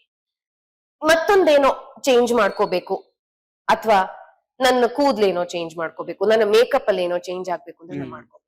ಹೈಟು ಆಗಲ್ಲ ಸರ್, ಅಷ್ಟೇ. ಏನ್ ಮಾಡಕ್ಕಾಗತ್ತೆ? ಹೀಲ್ಸ್ ಆಪ್ಷನ್ ಇಲ್ಲ. ಆಪ್ಷನ್ ಇಲ್ಲ. ನಾನೇನ್ ಬೆಳೆಯಕ್ ಆಗಲ್ಲ, ಅಷ್ಟೇ ಬೆಳೆಯೋದು ನಾನು. ಹೀಲ್ಸ್ ಹಾಕೋಬಹುದು ಅಷ್ಟೇ ಅಂತ ಅಂದಿದ್ದೆ ಅವರಿಗೆ. ಕಡೆಗೆ ಅವರು ಸರಿ ಅಮ್ಮ ನೋಡೋಣ ಅಂತ ಹೇಳಿದ್ರು. ನಾನು ಬೇಡ ಅಂತ ಬಿಟ್ಬಿಟ್ಟೆ. ಇಂಡಸ್ಟ್ರಿನೇ ಬೇಡ, ಯಾವ್ದಾದ್ರು ಟೀಚರ್ ಆಗ್ಬೇಕು ಅಂತ ತುಂಬಾ ಆಸೆ ಇತ್ತು. ಒಂದ ಆಕ್ಟರು ಇಲ್ಲ ಟೀಚರ್ ಆಗ್ಬೇಕು ಅಂತ ತುಂಬಾ ಆಸೆ ಇತ್ತು. ಆಗ ಸೀರಿಯಸ್ ಆಗಿ ಅಮ್ಮನ ಹತ್ರ ಕೂತು ಮಾತಾಡ್ದೆ, ಇದು ನನ್ಗಲ್ಲಮ್ಮ, ಆಗಲ್ಲ ಇದು. ಅಮ್ಮಂಗ್ ತುಂಬಾ ಇಷ್ಟ ನಾನು ಆಕ್ಟಿಂಗ್. ಇವತ್ತಿಗೂ ಆ ಉತ್ಸಾಹ ಏನಿತ್ತೋ, ನನ್ನನ್ನ ಇನಿಷಿಯಲ್ ಡೇಸ್ ಅಲ್ಲಿ ಅಮ್ಮ ನನ್ನ ಜೊತೆಗೆ ಬರ್ತಿದ್ರು, ಆ ಉತ್ಸಾಹ ಏನಿತ್ತೋ ಅಮ್ಮಂದು, ಇವತ್ತಿಗೂ ನನ್ನ ಸ್ಕ್ರೀನ್ ಮೇಲೆ ನೋಡುವಾಗ ಅದೇ ಉತ್ಸಾಹದಲ್ಲಿ ನೋಡ್ತಾರೆ. So she is my first ಆಡಿಯನ್. So ಹಾಗೆ ಡಿಸೈಡ್ ಮಾಡಿದೆ ಬೇಡ ಅಂತ. ಕೆಲವು ಸ್ಕೂಲ್ಸ್ ಗಳಿಗೂ ಅಪ್ಲೈ ಮಾಡೋದು ಅಂತ ಡಿಸೈಡ್ ಮಾಡಿದೆ. ಟೀಚರ್ ಆಗಿ, ಆರ್ಟ್ ಟೀಚರ್ ಆಗಿ, ಡಾನ್ಸ್ ಟೀಚರ್ ಆಗಿ, ಆರ್ಟ್ ಟೀಚರ್ ಆಗಿ ಜಾಯ್ನ್ ಆಗೋಣ ಅಂತ ಡಿಸೈಡ್. ಸರಿ, ಅದಕ್ ಮುಂಚೆ ಕಾಲೇಜಲ್ಲಿ ಪಾರ್ಟ್ ಟೈಮ್ ಜಾಬ್ ಅಲ್ಲಿ ನಾನು ಸಮರ್ಥನಂ ಅಂತ ಒಂದು ವಿಜುವಲಿ ಇಂಪೇರ್ಡ್ ಮಕ್ಕಳಿಗೆ ಟ್ರಸ್ಟ್ ಅದು, ಅಲ್ಲಿ ಟೀಚ್ ಮಾಡ್ತಾ ಇದ್ದೆ ನಾನು ಜರ್ನಲಿಸಂ ಮಾಡ್ಬೇಕಾದ್ರೆ. ತುಂಬಾ ಅಂದ್ರೆ ತುಂಬಾ ಒಂದು ಆತ್ಮ ತೃಪ್ತಿ ಅಂತಾರಲ್ಲ, ನನ್ಗೆ ಆ ಏಜ್ ಅಲ್ಲಿ ಆ ಆತ್ಮ ತೃಪ್ತಿ ಸಿಕ್ಕಿತ್ತು ನಾನು ಟೀಚ್ ಮಾಡ್ಬೇಕಾದ್ರೆ ಆ ಮಕ್ಳಿಗೆ. ಸೊ ಐ ಥಾಟ್ ಓಕೆ, ಅದನ್ನೇ ಮಾಡೋಣ ಅಂತ ಡಿಸೈಡ್ ಮಾಡಿ. ಒಂದ್ ಫೋನ್ ಬರುತ್ತೆ, ಈ ತರ ಒಂದು ಆಡಿಷನ್ ಇದೆ. ರಿಲಕ್ಟೆಂಟ್ ಆಗಿ ಹೇಳ್ದೆ, ಇಲ್ಲ ಸರ್ ಆಗಲ್ಲ, ನನ್ಗೆ ಬೇರೆ ಏನೋ ಕೆಲ್ಸ ಇದೆ, ಹೋಗ್ಬೇಕು ನಾನು. ನೀವು ಬಿಟ್ಬಿಟ್ಟಿದ್ದೀರಾ ಆ ಯೋಚನೆ? ಬಿಟ್ಬಿಟ್ಟಿದೀನಿ, ಆಗಲ್ಲ. ಒಂದ್ಸಲ ಬನ್ನಿ ಮೇಡಮ್, ನಿಮ್ದು ಕರ್ಲಿ ಹೇರೇ ಬೇಕಂತೆ ಅವ್ರಿಗೆ. ನಾವ್ ಎಷ್ಟ್ ಹೇಳಿದ್ರು ಕೇಳ್ತಾ ಇಲ್ಲ, ಬೇರೆ ಆಪ್ಷನ್ ಕೊಟ್ರು ಕೇಳ್ತಾ ಇಲ್ಲ ಅವರು. ಒಂದ್ಸಲ ಬನ್ನಿ ಅಂತಂದ್ರು. ಸರಿ, ಇಷ್ಟ ಹೇಳ್ತಾ ಇದಾರಲ್ಲ, ನೋಡಿ ಸರ್ 10 ನಿಮಿಷ ಇದೆ ನನ್ನ ಹತ್ರ ಟೈಮ್, 9 ಗಂಟೆಗೆ ನಾನು ಅಲ್ಲಿ ಇರ್ಬೇಕು. ನಿಮ್ಮ ಆಫೀಸ್ ಹತ್ರನೇ ನನ್ಗೆ ಅಲ್ಲಿಗೆ ಇಂಟರ್ವ್ಯೂ ಇರೋದು, ನಾನು ಹೋಗ್ಬೇಕು ಅಂತೇನೋ ಹೇಳಿದ್ದೆ ಅವ್ರು. ಸರಿ ಆಯ್ತು ಅಂತ ಅವರು ಬಂದ್ ಹೋಗಿ ಅಂತಂದ್ರು. ಹೋದೆ, ಒಂದ್ ಡೈಲಾಗ್ ಕೊಟ್ರು. 3 ಪೇಜ್ ಏನೋ ಡೈಲಾಗ್ಸ್ ಇತ್ತು. ನಂದು ಇಷ್ಟೆಲ್ಲ ಎಲ್ಲಾಗುತ್ತೆ ಸರ್ ಈ 10 ನಿಮಿಷದಲ್ಲಿ? ಆಗಲ್ಲ ಸರ್ ಅಂತ. ನಿಮ್ಗೆ ಬೇಕಿದ್ರೆ 1 ಡೈಲಾಗ್ ನ 9 ಡಿಫ್ರೆಂಟ್ ನವರಸಗಳಲ್ಲಿ ಹೇಳಿ ತೋರಿಸ್ತೀನಿ ನಾನು ನಿಮ್ಗೆ, ಎಲ್ಲಾ ಇಮೋಷನ್ಸ್ ಅಲ್ಲೂ ಹೇಳಿ ತೋರಿಸ್ತೀನಿ ನಿಮ್ಗೆ ಬೇಕಿದ್ರೆ. ಬಟ್ ಅಷ್ಟೇ ನನ್ನ ಹತ್ರ ಟೈಮ್ ಇರೋದು ಅಂತಂದೆ. ಕಡೆಗೆ ಅವರು ಬೇಡ, ನೀವು 1 ಇಮೋಷನಲ್ ಹೇಳಿ ಸಾಕು ನೋಡೋಣ ಅಂತ. ಅವ್ರಿಗೆ ಇಷ್ಟ ಆಯ್ತು. ಅವ್ರು ಕೇಳಿದ್ 3 ಪ್ರಶ್ನೆ: ಡ್ಯಾನ್ಸ್ ಬರುತ್ತಾ, ಭರತನಾಟ್ಯಂ ಬರುತ್ತಾ, ಸ್ವಿಮ್ಮಿಂಗ್ ಬರುತ್ತಾ, ಡ್ರೈವಿಂಗ್ ಬರುತ್ತಾ. ಸ್ವಿಮ್ಮಿಂಗು ಡ್ರೈವಿಂಗು ಅರ್ಧಂಬರ್ಧ ಬರ್ತಿತ್ತು, ಡ್ಯಾನ್ಸ್ ಒಂದು ಕರೆಕ್ಟ್ ಆಗಿ ಬರ್ತಿತ್ತು. ಅರ್ಧಂಬರ್ಧ ಬಂದ್ರೆ ಕಷ್ಟ ಮೇಡಮ್. ಸ್ವಿಮ್ಮಿಂಗ್ ಅರ್ಧಂಬರ್ಧ. ಅಯ್ಯೋ, ಅದೊಂದು ಘಟನೆ ನಡೀತು. ಮುಳುಗ್ಬಿಟ್ಟಿದೀನಿ ನೀರ್ ಒಳಗಡೆ, ಮೇಲ್ ಬರಕ್ ಆಗ್ತಿಲ್ಲ. ಎಲ್ಲ ದೇವ್ರು ಮನೆಯವ್ರು ಎಲ್ಲ ನೆನ್ಪಾದ್ರು. ಕಡೆಗೆ ಡ್ರೈವಿಂಗು ಕಲ್ತಿದ್ದೆ, ಬಟ್ ನಾನೇನೋ ಕಾರ್ ಕೊಡ್ತಾರೆ ಅನ್ಕೊಂಡೆ, ಜೀಪ್ ಕೊಟ್ರು ಡ್ರೈವ್ ಮಾಡಕ್ಕೆ. ಫಸ್ಟ್ ನಾನು ಡ್ರೈವ್ ಮಾಡಿದಂತ ಗಾಡಿನೇ ಜೀಪ್. ಅದ್ಲ ಡ್ರೈವಿಂಗ್ ಸ್ಕೂಲಲ್ಲಿ ಕಲ್ತಿರೋದ್ ಬಿಟ್ರೆ ಜೀಪೇ ಓಡಿಸಿದ್ದು ನೆಕ್ಸ್ಟ್. ಸೊ ಅದು 3 ಬರುತ್ತೆ ಅಂತಂದೆ. ಅಂದ್ರೆ ಎಲ್ಲೋ ಒಂದು ಬರಲ್ಲ ಅಂದ್ರೆ ರಿಜೆಕ್ಟ್ ಆಗ್ಬಿಟ್ರೆ ಆ ರಿಜೆಕ್ಷನ್ ಅದು ಭಯ. ನೋಡಿ ನೋಡಿ ನೋಡಿ ನೋಡಿ ನೋಡಿ ಆ ರಿಜೆಕ್ಷನ್ ಅದು ಭಯ. ಸೊ ಬರುತ್ತೆ ಅಂತಂದೆ, ಏನಾಗುತ್ತೋ ನೋಡೋಣ, ಕಲಿಬಹುದು, ಚಾಲೆಂಜ್. ಕಲಿಬಹುದು. ಅದು ಕಲಿ ಡ್ರೈವಿಂಗ್ ಎಲ್ಲ, ಸ್ವಿಮ್ಮಿಂಗ್ ಆದ್ರೆ ಅವ್ರ ಹತ್ರ ಏನೋ ಒಂದು ಸಪೋರ್ಟ್ ತಗೊಂಡ್ ಮಾಡೋಣ. ಡ್ರೈವಿಂಗ್ ಕಲ್ತ್ ಬಿಡ್ಬೋದು, ಹೆಂಗಿದ್ರು ಕಲ್ತಿದೀನಿ, ಇನ್ನೇನ್ ಒಂದ್ ಚೂರ್ ಕಲಿಯೋದಿದೆ, ಅಂದ್ರೆ ಅಭ್ಯಾಸ ಮಾಡ್ಕೊಳ್ಳೋದಿದೆ, ಅದನ್ನ ಇಲ್ಲೇ ಮಾಡ್ಕೊಳ್ಳೋಣ ಅಂತ ಮಾಡ್ಕೊಂಡೆ. ಸೆಲೆಕ್ಟ್ ಆದೆ. ಸೆಲೆಕ್ಟ್ ಆಗಿ ಆ ಕ್ಯಾರೆಕ್ಟರ್ ಮಾಡೋದಕ್ಕೆ ಶುರು ಮಾಡಿದೆ. ಆ ಕ್ಯಾರೆಕ್ಟರ್ ಅಂದ್ರೆ ಆವಾಗ ಬರ್ತಿದ್ದಿದ್ ಸೀರಿಯಲ್ ತುಂಬಾ ಅರ್ಥಪೂರ್ಣವಾಗಿರ್ತಿತ್ತು, ನೆಗೆಟಿವಿಟಿ ಕಮ್ಮಿ ಇತ್ತು, ಪಾಸಿಟಿವ್ ಆಗಿರ್ತಿತ್ತು, ಸೋಷಿಯಲ್ ಮೆಸೇಜ್ ಇರ್ತಿತ್ತು. ನಾನ್ ಮಾಡ್ದಂತ ಅಂದ್ರೆ ಅದು ಫಸ್ಟ್ ಫುಲ್ ಫ್ಲೆಜ್ಡ್ ಸೀರಿಯಲ್ ನಾನ್ ಮಾಡಿದ್ದು ಮೇಘ ಮಯೂರಿ ಅಂತ. ಅದ್ರಲ್ಲಿ ನಾನು ಮಯೂರಿ. ಸೊ ಮಯೂರಿ ಯಾಕೆ ಅಂತಂದ್ರೆ ಅವಳು ಡಾನ್ಸ್ ಮಾಡ್ತಾಳೆ. ಸೊ ಬ್ಯೂಟಿಫುಲ್ ಮೆಮರೀಸ್ ಅಲ್ಲಿಂದ ಶುರುವಾಗಿದ್ದು. ಹಿಂದೆ ತಿರುಗ್ ನೋಡ್ಲೇ ಇಲ್ಲ, ಬಂದಿದ್ದಾರಿ ಮರಿಲಿಲ್ಲ, ಹಾಗಂತ ಹಿಂದೆ ತಿರುಗ್ ನೋಡ್ಲಿಲ್ಲ, ಮುಂದ್ ಹೋಗ್ತಾನೆ ಬಂದೆ. ಎಸ್. ಸೊ ಮೇಡಮ್ ಹೇಳಿದಾಗೆ ಹಲವು ಪಾತ್ರಗಳಿಗೆ ಜೀವ ತುಂಬಿದ ಕಲಾವಿದೆ. ಸೊ ಅದರಲ್ಲಿ ಅಮೃತ ಮೇಡಮ್ ಜರ್ನಿಯನ್ನ ನೋಡ್ತಾ ಹೋದ್ರೆ ಹಲವು ಧಾರಾವಾಹಿಗಳು, ಹಲವು ಟೆಲಿವಿಷನ್ ಶೋಗಳು, ಅದರ್ ಥಿಂಗ್ಸ್. ಬಟ್ ಕುಲವಧು ಅನ್ನುವಂತಹ ಧಾರಾವಾಹಿ ಹ್ಮ್. ಬಹುಶಃ ಒಂದು ಬ್ರೇಕ್ ಒಂದು ಕೊಟ್ಟಿದ್ದು. ದೊಡ್ಡ ಮಟ್ಟದ ಬ್ರೇಕ್. ಅದ್ರಲ್ಲಿ ನಿಮ್ದು ವಚನ ಅಂತ ಹೌದು. ಪಾತ್ರ. ಸೊ ಆ ಪಾತ್ರದ ಜೊತೆಗೆ ಪ್ರೀತಿ ಕೊಟ್ಟ ಜನರು ತುಂಬಾ ಜನ ಇದ್ದಾರೆ. ಹೌದು. ಸೊ ಆ ಕುಲವಧು ಅನ್ನುವಂತ ಅಪಾರ್ಚುನಿಟಿ ಹೇಗೆ ಉಟ್ಕೊಳ್ತು, ಅಂಡ್ ಆ ಪಾತ್ರದಿಂದ ಒಂದು ಜನರಿಗೆ ಹತ್ತಿರ ಹೋಗುವಂತ ಅಪಾರ್ಚುನಿಟಿ ನಿಮ್ಗೆ ಹೇಗ್ ಸಿಕ್ತು ಅಂತ? ನಿಜ ಹೇಳ್ಬೇಕು ಅಂದ್ರೆ ನನ್ಗೆ ಅದು ರೀಪ್ಲೇಸ್ಮೆಂಟ್ ಕ್ಯಾರೆಕ್ಟರ್. Okay. ನಾನು ಮಿಸ್ಟರ್ ಅಂಡ್ ಮಿಸಸ್ ರಂಗೇಗೌಡ ಅಂತ ಒಂದು ಹ್ಮ್. ಸೀರಿಯಲ್ ಮಾಡಿದ್ದೆ. ನನ್ ಹ್ಮ್. ಗಂಡನ್ ಜೊತೆನೆ ಸೀರಿಯಲ್ ಮಾಡಿದ್ದೆ. ಅದಾದ್ಮೇಲೆ ಸುಮ್ನೆ ಕೂತ್ಕೋಬಾರ್ದು, ನೋಡೋಣ ಯಾವ್ದು. ಆಕ್ಚುಲಿ ರಿಪ್ಲೇಸ್ಮೆಂಟ್ ಮಾಡೋದಕ್ಕೆ ನಾನ್ ರೆಡಿ ಇರ್ಲಿಲ್ಲ. ಬಟ್ ನಾನು ಆಡಿಷನ್ ಕೊಟ್ಟಾಗ ಅವ್ರಿಗೆ ತುಂಬಾ ಇಷ್ಟ ಆಗಿತ್ತು. ಸೊ ಹಾಗಾಗಿ ಅವರು ತುಂಬಾ ಕೇಳ್ತಾ ಇದ್ರು, ಮಾಡ್ತೀರಾ ಮಾಡ್ತೀರಾ ಅಂತ. ಮುಂಚೆ ಬೇರೆಯವ್ರು ಮಾಡ್ತಾ ಇದ್ರು, 1 ವರ್ಷ ಬೇರೆಯವ್ರು ಮಾಡಿದ್ರು ಅದನ್ನ. ಅದಾದ್ಮೇಲೆ ನಾನು 4.5 ವರ್ಷ ನಾನ್ ಮಾಡ್ದೆ ಆ ಪಾತ್ರನ, ವಚನ. ಆಪರ್ಚುನಿಟಿ ಬಂದಾಗ ತುಂಬಾ ಒಂದು ಗೊಂದಲ ಇತ್ತು ಮನ್ಸಲ್ಲಿ, ಒಪ್ಕೋಬೇಕಾ. ಬಿಕಾಸ್ 1 ವರ್ಷ ಯಾರೋ ಒಬ್ರು ನಿಭಾಯಿಸಿದಂತ ಪಾತ್ರ. ಈಗ ನಾನ್ ಅದನ್ನ ನಿಭಾಯಿಸಿದ್ರೆ ಜನ ನನ್ನನ್ನು ಒಪ್ಕೋತಾರ ಅನ್ನೋ ಒಂದು ದೊಡ್ಡ ಪ್ರಶ್ನೆ ನನ್ನಲ್ಲಿ ಕಾಡ್ತಾ ಇತ್ತು. ಇರ್ಲಿ, ನಾನು I always been open to challenges. So ನೋಡೇ ಬಿಡೋಣ ಅಂತ ಆ ಪಾತ್ರನ ಒಪ್ಕೊಂಡೆ. ಸೊ ನಾನ್ ಹೋದ್ಮೇಲೆ ನಾನ್ ಅನ್ಕೊಂಡೇ ಇರ್ಲಿಲ್ಲ ಆ ಪಾತ್ರ ನನಗೆ ಅಷ್ಟೊಂದು ಪಾಪ್ಯುಲಾರಿಟಿ, ಆ ಒಂದು, ಅಂದ್ರೆ ನನಗೆ ಬಹುಶಃ ನಾನು ಅದನ್ನ ಯಾವತ್ತೂ ಸೀರಿಯಸ್ ಆಗಿ ತಗೊಳ್ಳಿಲ್ಲ. ನಾನ್ ಇವತ್ತಿಗೂ ಹೊರಗ್ ಹೋದಾಗ ಫಸ್ಟ್ ಸೀರಿಯಲ್ ಹೆಸರು ಹೇಳೋದೆ ಕುಲವಧು. ಅಂದ್ರೆ ಆ ಪಾತ್ರದ ಒಳಗಡೆ ಪರಕಾಯ ಪ್ರವೇಶ ಅಂತಾರಲ್ಲ, ಹಾ. ಆ ತರದಲ್ಲಿ ಆ ವಚನ ಅನ್ನೋ ಪಾತ್ರನ ಮಾಡ್ತಾ ಮಾಡ್ತಾ ಅಂದ್ರೆ ಅವ್ರ ಕತೆ ಕೊಡದೆ ಹೋದ್ರು ಆ ಸಿಚುವೇಶನ್ಗೆ ಆ ಪಾತ್ರ ಹೆಂಗೆ ರಿಯಾಕ್ಟ್ ಮಾಡುತ್ತೆ ಅನ್ನೋದು ನನ್ಗೆ ಗೊತ್ತಾಗ್ಬಿಟ್ಟಿತ್ತು. ಸೊ ಅಷ್ಟು ಒಂದು ಇನ್ವಾಲ್ವ್ಮೆಂಟ್, ಅಷ್ಟು ಒಂದು ಎಲ್ಲ ಜನ, ಅದೇನಾಯ್ತು, ಅದು ಒಂದು ಡಿಸ್ಅಡ್ವಾಂಟೇಜ್ ಅಂತಾನು ಹೇಳ್ಬೋದು. ಯಾಕೆ ಅಂದ್ರೆ ಇವತ್ತಿಗೂನು ಯಾವ್ದಾದ್ರು ಒಂದು ಪಾತ್ರ ತಗೊಂಡ್ರೆ ಅದನ್ನ ನಾನು, ಅದಕ್ಕೊಂದು ಸೆಪರೇಷನ್ ಅಂತ ಇರಲ್ಲ. ಅಂದ್ರೆ ಜನ ನಾನೇ ಆ ಪಾತ್ರ ಅಂತ ಅನ್ಕೊಂಡ್ಬಿಡ್ತಾರೆ. ನನ್ನ ಇನ್ವಾಲ್ವ್ಮೆಂಟ್ ಅಷ್ಟಿರುತ್ತೆ ಆ ಪಾತ್ರಕ್ಕೆ. ನೀವ್ ಹೇಳ್ದಾಗೆ ಆ ಪರಕಾಯ ಪ್ರವೇಶ ಅನ್ನೋದು ಎಷ್ಟಿದೆ ಅಂದ್ರೆ, ಈಗ ಮಾಡ್ತಾ ಇರೋ ಸೀರಿಯಲ್ ಅಲ್ಲಿ ಎಡಿಟರ್ ಕೂಡ ಊರಿನವ್ರೆ ಅವರು. ಅವರು ಹೇಳ್ತಿರ್ತಾರೆ, ಅವರು ಹಿಂದೆ ಇದ್ರು ರಿಯಾಕ್ಟ್ ಮಾಡ್ತಾರೆ ಸರ್, ಅವ್ರು ಅಷ್ಟು ಇನ್ವಾಲ್ವ್ ಆಗಿರ್ತಾರೆ ಆಕ್ಟಿಂಗ್ ಅಲ್ಲಿ ಅಂತ. ಸೊ ನಾನು 13 ವರ್ಷ 14 ವರ್ಷ ಈ ಇಂಡಸ್ಟ್ರಿಲಿ ಇದ್ದೀನಿ ಅಂತಂದ್ರೆ ಅದಕ್ಕೆ ಕಾರಣ ನನ್ನ ಆಸಕ್ತಿ, ನನ್ನ ಹಸಿವು. ಅಂದ್ರೆ ಬಹುಶಃ ನನ್ಗೆ ರಘು ಹೇಳ್ತಾರೆ, ನಾನ್ ಬೇಕಾದ್ರೆ ಈ ಫೀಲ್ಡ್ ಅನ್ನ ಬಿಟ್ಬಿಡ್ಬೋದು, ನೀನ್ ಹೇಳ್ತೀಯ ಅಷ್ಟೇ, ಬಿಡಕ್ಕಾಗಲ್ಲ, ನಿನ್ನ ಆ ಫೀಲ್ಡು ಬಿಡಲ್ಲ, ನೀನು ಅದನ್ನ ಬಿಡಲ್ಲ. ಏನೋ ಒಂದು ಅವಿನಾಭಾವ ಸಂಬಂಧ ನನಗೂ ಈ ಒಂದು ವೃತ್ತಿಗೂ. ಈ ಒಂದು ವೃತ್ತಿ ಅಂತ ಕರೆಯಲ್ಲ ನಾನು ಅದು, it's not profession, but it's passion, something I love the most. ನನ್ನ ಜೀವಮಾನದಲ್ಲಿ ನನ್ನ ತಂದೆ ತಾಯಿನೂ ಬಹುಶಃ ನಂಬಿರಲ್ಲ ಅನ್ಸುತ್ತೆ ನಾನು ಇಷ್ಟು ವರ್ಷ ಒಂದು ವೃತ್ತಿಯಲ್ಲಿ ಕಂಟಿನ್ಯೂ ಮಾಡ್ತೀನಿ ಅಂತ. ಅದು ಒಂದು ಇಟ್ಸ್ ಮಿರಾಕಲ್. ಇಟ್ಸ್ ಏನಂತಾರೆ, it is unbelievable. We are also so excited to see, looking forward ಬಹುಶಃ ನನ್ನ ಕಣ್ಣಲ್ಲಿ ಕಾಣಿಸ್ತಿರ್ಬೋದು ನಿಮ್ಗೆ ಆ ಸ್ಪಾರ್ಕ್.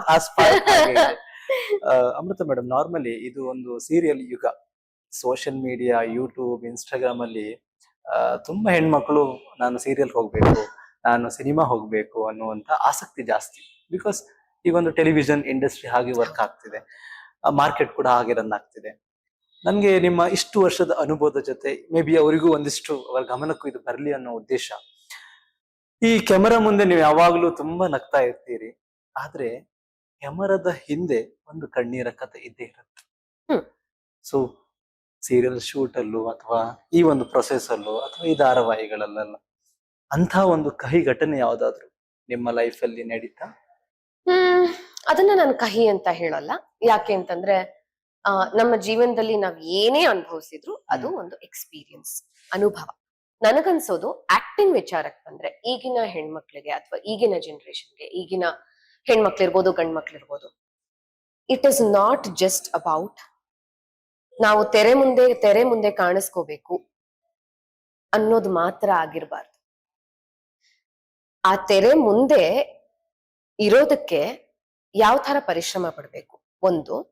ಇನ್ನೊಂದು, ನಮ್ಗೆ ಬೈ ಲಕ್ ಆ ತೆರೆ ಮುಂದೆ ಇರುವಂತ ಒಂದು ಆಪರ್ಚುನಿಟಿ ಸಿಕ್ಕಿದ್ರೆ ನಾವ್ ಏನ್ ಮಾಡ್ಬೇಕು, ಅದನ್ನ ಉಳಿಸ್ಕೋಬೇಕು. ಹೇಗ್ ಉಳಿಸ್ಕೋಬೇಕು?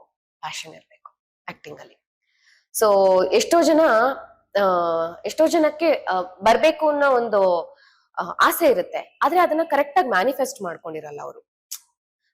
ನನ್ಗ್ ಹೋಗ್ಬೇಕು ಅಂತ ಆಸೆ ಇದೆ, ಇಲ್ಲ, ಆಸೆ ಎಲ್ರಿಗೂ ಇರುತ್ತೆ.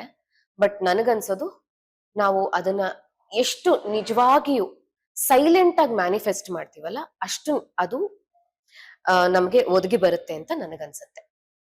ನಿಮ್ದು ಲವ್ ಮ್ಯಾರೇಜ್ ಅಂತ ನಮ್ಗೆ ಗೊತ್ತು. ಅತ್ಯಂತ ಪ್ರೀತಿಯಿಂದ ನಿಮ್ಮನ್ನ ಪ್ರೀತಿಸುವಂತ ವ್ಯಕ್ತಿ ನಿಮ್ಮ ಜೊತೆ ದೃಢವಾಗಿ ನಿಮ್ಮ ಮೇಲೆ ನಂಬಿಕೆ ಇಟ್ಟು ಬದುಕುವಂತಹ ಜೀವ ನಮ್ಮ ರಘು ಸರ್. ಅವರು ಕೂಡ ನೀವೆಲ್ಲ ನೋಡಿರ್ತೀರಾ, ರಘು ಸರ್ ಕೂಡ ಒಬ್ರು ಆಕ್ಟರ್. ಮೇಡಮ್, ಈ ರಘು ಸರ್ನ ನೀವು ಕ್ಯಾಚ್ ಹಾಕೊಂಡ್ರ ಅಥವಾ ರಘು ಸರ್ ನಿಮ್ಮನ್ನ ಕ್ಯಾಚ್ ಹಾಕೊಂಡ್ರ? ಅದು ಆಕ್ಚುಲಿ ಇಬ್ರು ಕ್ಯಾಚ್ ಹಾಕೊಳ್ಳಿಲ್ಲ. ಮಾತಾಡೋದಕ್ ಶುರು ಮಾಡಿದ್ವಿ, ಹಾಗೆ ಶುರುವಾಗಿತ್ತು. ನಾನು ತುಂಬಾ ಮೆಚೂರ್ ಆಗಿ ಮಾತಾಡೋದಕ್ ಶುರು ಮಾಡಿದೆ, ಅವರು ಹಾಗೆ ನಮ್ಮ ಮಾತುಗಳಲ್ಲಿ ಶುರುವಾಗಿದ್ದದು. ಒಂದ್ ಸೀರಿಯಲ್ ಮಾಡ್ತಾ ಇದ್ವಿ, ಬಟ್ ಆ ಸೀರಿಯಲ್ ಮಾಡ್ಬೇಕಾದ್ರೆ ಮಾತಾಡ್ತಿದ್ದಿದ್ದೆ ತುಂಬಾ ಕಡಿಮೆ. ಸೆಟ್ ಅಲ್ಲಿ ನಾವಿಬ್ರು ಮಾತಾಡ್ತಿದ್ದಿದ್ ತುಂಬಾ ಕಮ್ಮಿ. ಬಟ್ ನಾನು ತುಂಬಾ ಒಂದು ಆ ಟೈಮಲ್ಲಿ ನಾನು ಓಕೆ, ಈ ಮನುಷ್ಯನ್ ಮೇಲೆ ನಾನು ಕಂಪ್ಲೀಟ್ ನಂಬಿಕೆ ಇಡಬಹುದು ಅಂತ ಅನ್ಸಿದ್ದು. ಒಬ್ಬ ಒಳ್ಳೆ ಫ್ರೆಂಡ್ ಸಿಕ್ಕಿದ್ ನನ್ಗೆ ಆ ಸೀರಿಯಲ್ ಅಲ್ಲಿ, ಮಿಸ್ಟರ್ ಅಂಡ್ ಮಿಸಸ್ ರಂಗೇಗೌಡ ಅಂತ ಒಂದು ಸೀರಿಯಲ್ ಮಾಡಿದ್ವಿ. ಸೊ ಅಲ್ಲಿ ಅವ್ರು ನನಗ್ ಸಿಕ್ಕಿದ್ದು. ಅಂಡ್ ಎಷ್ಟೋ ಒಂದು 3-4 ತಿಂಗಳು, ಒಂದು 6 ತಿಂಗಳು ಬಹುಶಃ ನಮ್ದು ಮಾತುಕತೆನೇ ಇರ್ಲಿಲ್ಲ. ಆಮೇಲೆ ನನ್ನ ಫೋನ್ ನಂಬರ್ ಅವ್ರ ಹತ್ರ ಇರ್ಲಿಲ್ಲ, ಅವ್ರ ಫೋನ್ ನಂಬರ್ ನನ್ನ ಹತ್ರ ಇರ್ಲಿಲ್ಲ. ಕಡೆಗೊಂದು ಯಾವ್ದೋ ಒಂದು ಇವೆಂಟ್ ಹೋಗ್ಬೇಕಿತ್ತು, ಅದು ಹಾಗಾಗಿ ನಾನೊಂದು ಚೀಟಿಲಿ ನನ್ನ ನಂಬರ್ ಬರ್ದು ಅವ್ರಿಗೆ ಕೊಟ್ಟೆ. ನೋಡಿ, ನಿಮ್ ನಂಬರ್ ನಂಗೇನ್ ಕೊಡ್ಬೇಡಿ, ಆದ್ರೆ ನಾನು ಎಲ್ಲೂ ಕಾಣಿಸ್ಲಿಲ್ಲ ಅಂದ್ರೆ ಫೋನ್ ಮಾಡಕ್ ಬೇಕಾಗತ್ತಲ್ಲ, ನಾವಿಬ್ರು ಕೋಆರ್ಡಿನೇಟ್ ಮಾಡ್ಕೊಂಡು ಹೋಗ್ಬೇಕಿತ್ತ ಆ ಇವೆಂಟ್. ಹೇಗ್ ಕೋಆರ್ಡಿನೇಟ್ ಮಾಡೋದು? ಈ ಆಸಾಮಿ ಫೋನ್ ನಂಬರೇ ಕೊಡಲ್ಲ. ಹಾಗೆ ಅಂದ್ರೆ ಕೇಳಿದ್ದೆ ಒಂದ್ಸಲ ಥ್ಯಾಂಕ್ಸ್ ಹೇಳಲಿಕ್ಕೆ. ಅದು ಮೇಲ್ಕೋಟೆಯಲ್ಲಿ ಶೂಟಿಂಗ್ ನಡಿಬೇಕಾದ್ರೆ. ಇಲ್ಲ, ಖಂಡಿತವಾಗ್ಲೂ ಇಲ್ಲ. ಅಂದ್ರೆ ನಾನು ಆ ಮನಸ್ಥಿತಿಯಲ್ಲಿ ಇರ್ಲಿಲ್ಲ ಆಗ. ನಾನು ಸ್ವಲ್ಪ ಹೆದರುತ್ತಿದ್ದೆ, ಲವ್ ಅದು ಇದು ಅಂತಂದ್ರೆ ಒಂದು ಟ್ರಸ್ಟ್ ಇಶ್ಯೂಸ್ ಇತ್ತು ನನ್ಗೆ. ಹಾಗಾಗಿ ನಾನು ಡೈರೆಕ್ಟ್ ಆಗಿ ಲವ್ದು ಅಪ್ರೋಚ್ ಮಾಡಿರ್ಲಿಲ್ಲ ಅವ್ರಿಗೆ. ಬಟ್ ಒಂದು ಸಿಚುವೇಶನ್ ಬಂದಿತ್ತು, ಅವ್ರು ನನ್ನ ಕಣ್ಣಲ್ಲಿ ಒಂದು ಹೀರೋಯಿಕ್ ಒಂದು ಆಕ್ಟ್ ಆಯ್ತು ಅಲ್ಲಿ. ಏನು ಅಂತಂದ್ರೆ ಎಕ್ಸ್ಪ್ರೆಷನ್ ಬದಲಾಗಿದೆ, ಈಗಿನ ಎಕ್ಸ್ಪ್ರೆಷನ್ ಬದಲಾಗಿದೆ. ನಾಗವಲ್ಲಿ ಬರ್ತಾ ಇದ್ದಾರೆ. ಸೊ ಏನಂತಂದ್ರೆ, ಮೇಲ್ಕೋಟೆಯಲ್ಲಿ ಅಲ್ಲಿ ಯಾರೋ ಒಬ್ರು ಗಾಡಿಯಲ್ಲಿ ಕುಡ್ದ್ಬಿಟ್ಟಿದ್ದಾರೆ ಅವರು ಫುಲ್ಲು. ನಾವು ಅವತ್ತು ಹೊರಡ್ಬೇಕಿತ್ತು ರಾತ್ರಿ. ನಡ್ಕೊಂಡು ನಾವೊಂದು 5 ಜನ ಹೆಣ್ಮಕ್ಳು ನಡ್ಕೊಂಡು ಬರ್ತಾ ಇರ್ಬೇಕಾದ್ರೆ ಗಾಡಿ ಹತ್ತೋದಕ್ಕೆ, ಆ ಗಾಡಿಯವರು ಲಿಟ್ರಲಿ ನಮ್ ಮೇಲೆ ಬಂದಿದ್ದು. ಸೊ ನಾವು ಯಾರಾದ್ರೂ ಹಂಗ್ ಬಂದಾಗ ಸೈಲೆಂಟ್ ಆಗಿ ನಿಂತ್ಕೊಂಡು ನೋಡ್ತೀವ, ಒಂದು ರಿಫ್ಲೆಕ್ಸ್ ಅಂತ ಇರುತ್ತಲ್ಲ, ಅಂತ ನಾವು ಕಿರ್ಚ್ಕೊಂಡ್ವಿ. ಕೆಲವೊಂದಷ್ಟು ಜನ ಅಂತ ಕಿರ್ಚ್ಕೊಂಡ್ರು. ನಾನ್ ಸ್ವಲ್ಪ ರೆಬಲ್ ಆಗಿದ್ರಿಂದ ಅಂತ ಕಿರ್ಚಿದೆ ಅವನಿಗೆ. ಅದು ಸಿಟ್ಟು ಬಂತು. ಕಡೆಗೆ ಅವನು ಏನೇನೋ ಭಾಷೆಯಲ್ಲಿ ವರ್ಡ್ಸ್ ಎಲ್ಲ ಯೂಸ್ ಮಾಡೋದಕ್ ಶುರು ಮಾಡ್ದ. ಕಣ್ಣಲ್ಲಿ ದಳ ದಳ ದಳ ಆ ತರ ಪದಗಳು ಕೇಳೇ ಇರ್ಲಿಲ್ಲ ನನ್ನ ಜೀವನದಲ್ಲಿ. ಅಷ್ಟು ಕೆಟ್ಟ ಪದಗಳನ್ನ ಬಳಸಿದಾನೆ ಅವನು. ಇಮಿಡಿಯೇಟ್ ಅಲ್ಲಿ ಯಾರೋ ರಘುಗ್ ಹೇಳಿದ್ರು, ಈ ತರ ಅಲ್ಲಿ ಏನೋ ಗಲಾಟೆ ಆಗ್ತಾ ಇದೆ, ಹೆಣ್ಮಕ್ಳಿಗೆ ಏನೋ ಸಮಸ್ಯೆ ಆಗ್ತಿದೆ. ಅವ್ರು ಸೀದಾ ಓಡಿ ಬಂದು ನೀವೆಲ್ಲ ಹೋಗಿ ಫಸ್ಟ್ ನೀವ್ ಹೋಗಿ, ಯಾಕೆ ಅಳ್ತಾ ಇದ್ದೀರಾ ಅಂತ ಕೇಳಿದ್ರು. ನೀವು ಅಂತಾನೆ ಮಾತಾಡಿಸ್ತಾ ಇದ್ದಿದ್ದು, ಕ್ಲೋಸ್ ಆದ್ಮೇಲೆ ನೀನು ಅಂತ ಶುರು ಆಯ್ತು. ಅಲ್ಲಿವರೆಗೂ ನೀವು ಅಂತಾನೆ ಮಾತಾಡಿಸ್ತಾ ಇದ್ದಿದ್ದು. ಸೊ ಯಾಕೆ ಅಳ್ತಾ ಇದ್ದೀರಾ ಅಂತ ಕೇಳಿದ್ರು. ನನ್ಗೆ ಹೇಳಕ್ ಬರ್ತಾ ಇಲ್ಲ, ಅಷ್ಟು ದುಃಖ ಬಂದ್ಬಿಟ್ಟಿದೆ ಆ ಪದಗಳನ್ನೆಲ್ಲ ಕೇಳಿ. ಕಡೆಗೆ ಸರಿ ಆಯ್ತು, ನೀವು ಹೋಗಿ, ನಾನು ವಿಚಾರಿಸ್ಬಿಟ್ಟು ಬರ್ತೀನಿ ಅಂತ ಹೇಳಿ ನಮ್ಮನ್ನ ಕಳ್ಸಿ, ನಮ್ಮನ್ನ ಸೇಫ್ ಮಾಡಿ, ಅವರು ಅವನಿಗೊಂದಷ್ಟು ಬೈದು ಅವನನ್ನ ಸಮಾಧಾನ ಮಾಡಿ, ಆಮೇಲೆ ಅವನನ್ನ ಕಳ್ಸ್ಕೊಟ್ಟು ಇವ್ರ ಗಾಡಿ ಹತ್ತಿ ಹೋಗಿದ್ದು. ಸೊ ನನ್ಗೆ ಅದು ಒಂದು ಸ್ಮಾಲ್, ಬಹುಶಃ ಸಿಲ್ಲಿ ಅಂತ ಅನಿಸ್ಬೋದು ಹೊರಗಿನವ್ರಿಗೆ, ಬಟ್ ಆ ಟೈಮಲ್ಲಿ, ಆ ಸಿಚುವೇಶನ್ ಅಲ್ಲಿ ಅವ್ರು ಬಂದು ನನ್ಗೆ ರೆಸ್ಕ್ಯೂ ಮಾಡಿದ ತರ ಫೀಲಿಂಗ್ ಅವರು. ಸೊ ಒಂದ್ ಥ್ಯಾಂಕ್ಸ್ ಹೇಳೋಣ ಅಂತ ಒಂದು ಫೋನ್ ನಂಬರ್ ಕೇಳಿದೆ ಸರ್, ಅಷ್ಟೇ. ನಂಬರ್ ಕೊಡಲ್ಲ ಅನ್ಬಿಟ್ರು ಅವರು. ಎಲ್ಲಿತ್ತು ಸಿಟ್ಟು. ಬೇಡ ಬಿಡಿ, ನಿಮ್ ನಂಬರ್ ಕೊಡದೆ ನಂಗೇನು ಅಂದ್ಬಿಟ್ಟು ಸುಮ್ನಾಗಿದ್ದೆ ನಾನು. ಕಡೆಗೆ ಆಮೇಲೆ ಅದೇ ಆ ಇವೆಂಟ್ ಹೋಗ್ಬೇಕಿತ್ತು, ಚೀಟಿಲ್ ಒಂದ್ ನಂಬರ್ ಬರ್ಕೊಟ್ಟಿದ್ದೆ. ಓಕೆ. ಆಗ ಅವ್ರಿಗೆ ಪಾಪ ಅವರೇ ಹೇಳಿದ್ರು, ಅಯ್ಯೋ ನಿನ್ ನೋಡಿ ಅಯ್ಯೋ ಅನ್ಸ್ತು ನಂಗೆ. ಹಾಗೆ ಸರಿ ಪಾಪ ಆ, ಕೆಟ್ಟ ಉದ್ದೇಶ ಇಲ್ಲ, ನೀನ್ ಒಳ್ಳೆ ಹುಡುಗಿ ಅಂತ ನನಗ್ ಗೊತ್ತಾಗಿತ್ತು, ನೀನು ಸೆಟ್ ಅಲ್ಲಿ ಇರೋ ರೀತಿ ಎಲ್ಲ ನನ್ಗೆ ಇಷ್ಟ ಆಗಿತ್ತು. ಸೊ ಹಾಗಾಗಿ ಸರಿ ಅಯ್ಯೋ ಅನ್ಸಿ ನಂಬರ್ ಎಕ್ಸ್ಚೇಂಜ್ ಆಯ್ತು ಅವತ್ತು ಅಷ್ಟೇ. ಅದಾದ್ಮೇಲೆ ಏನು ಹೆಚ್ಚು ಮಾತುಕತೆ ಇರ್ಲಿಲ್ಲ.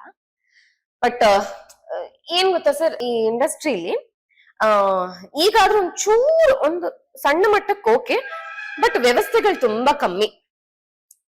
ರಂಗೇಗೌಡ ಮಾಡೋ ಟೈಮಲ್ಲಿ ಎಂತ ಪರಿಸ್ಥಿತಿ ಅಂದ್ರೆ ಬೆಳಿಗ್ಗೆ ಪಿಕಪ್ ಮಾಡಿಸ್ತಾ ಇದ್ರು, ರಾತ್ರಿ ಬೆಳಿಗ್ಗೆ ಒಂದು 6-6:30 ಪಿಕಪ್ ಮಾಡಿಸಿದ್ರೆ ರಾತ್ರಿ 11:30 ಮನೆಗೆ ಡ್ರಾಪ್.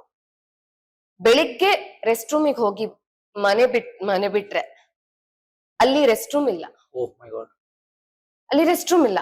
ಲೇಡೀಸ್ ಗೆ ತುಂಬಾ ಪ್ರಾಬ್ಲಮ್. ಬೆಳಿಗ್ಗೆಯಿಂದ ನನ್ಗೆ 3 ಸಲ ಕಿಡ್ನಿ ಸ್ಟೋನ್ ಆಗಿದೆ ಆ ಕಾರಣದಿಂದಾನೆ.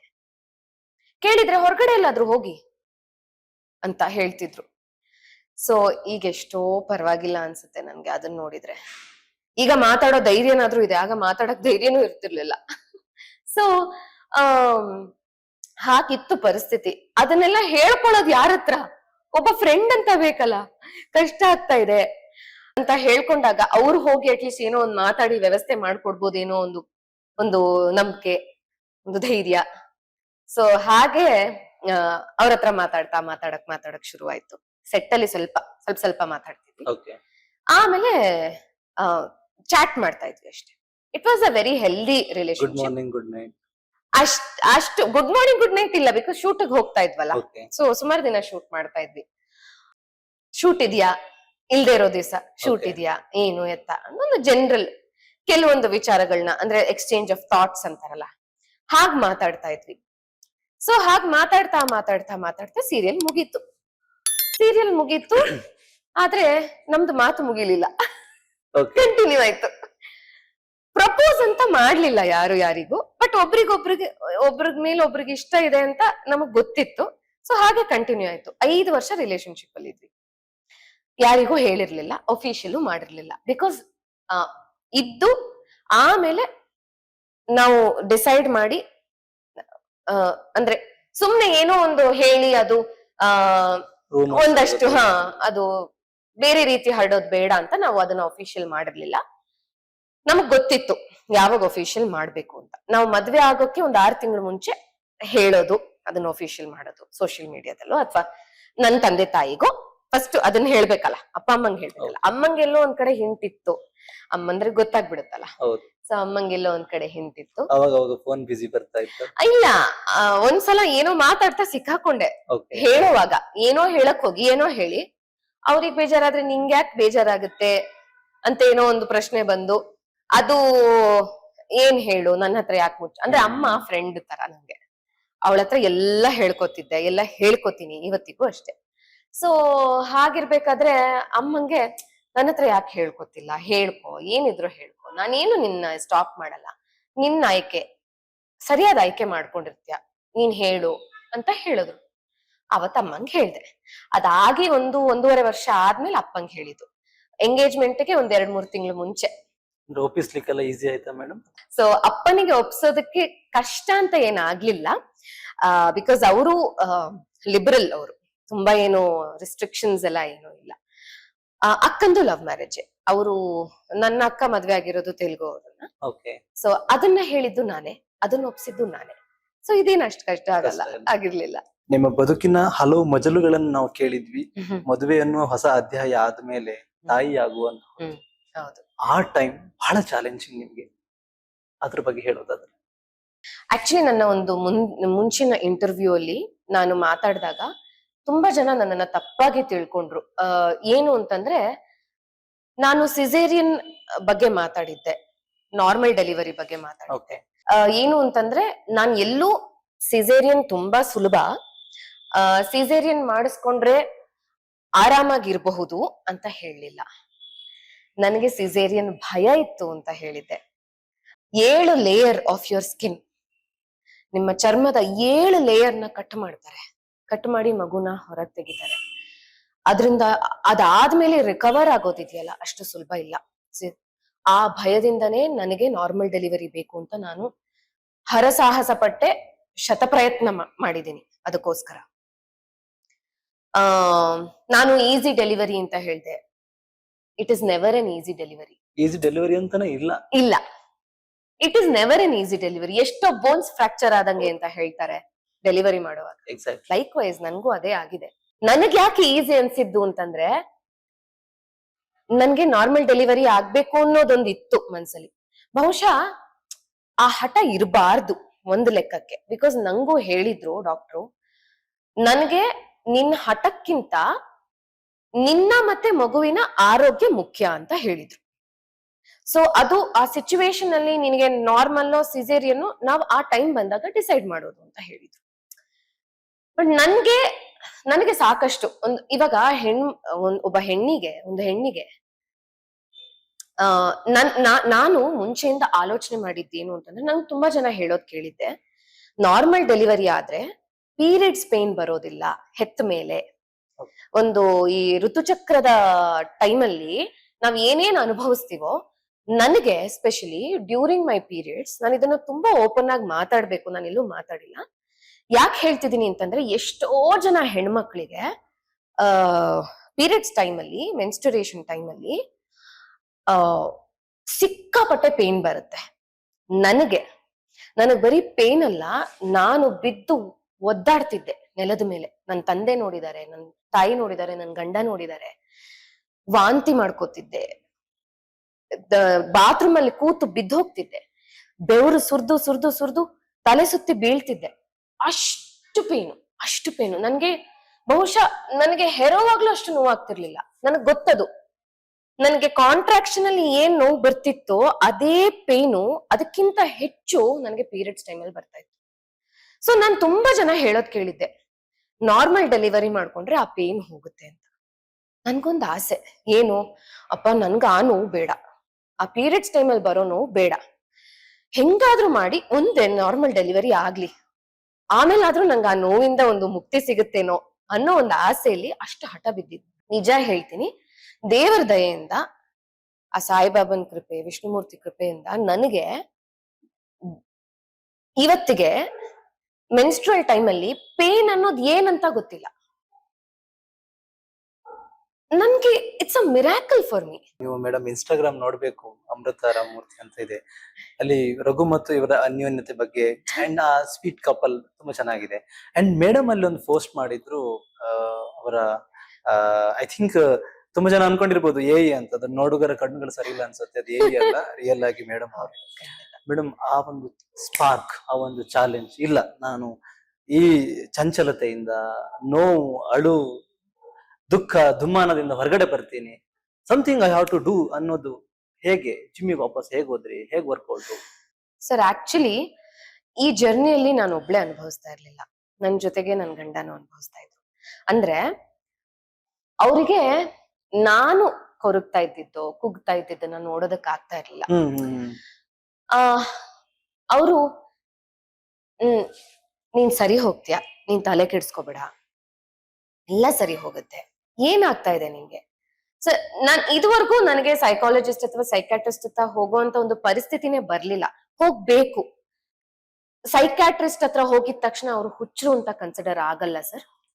ಅವ್ರಿಗೆ ಮೆಂಟಲಿ ಸ್ಟೇಬಲ್ ಇಲ್ಲ ಅಂತ ಅಲ್ಲ. ಎಷ್ಟೋ ಸಲ ನೀವ್ ಯಾರ ಹತ್ರನೋ ಹೇಳ್ಕೊಂಡಾಗ ಬಹುಶಃ ಅವ್ರ ಹತ್ರ ನಿಮ್ಮ ಪ್ರಶ್ನೆಗಳಿಗೆ ಉತ್ತರ ಇರಲ್ಲ.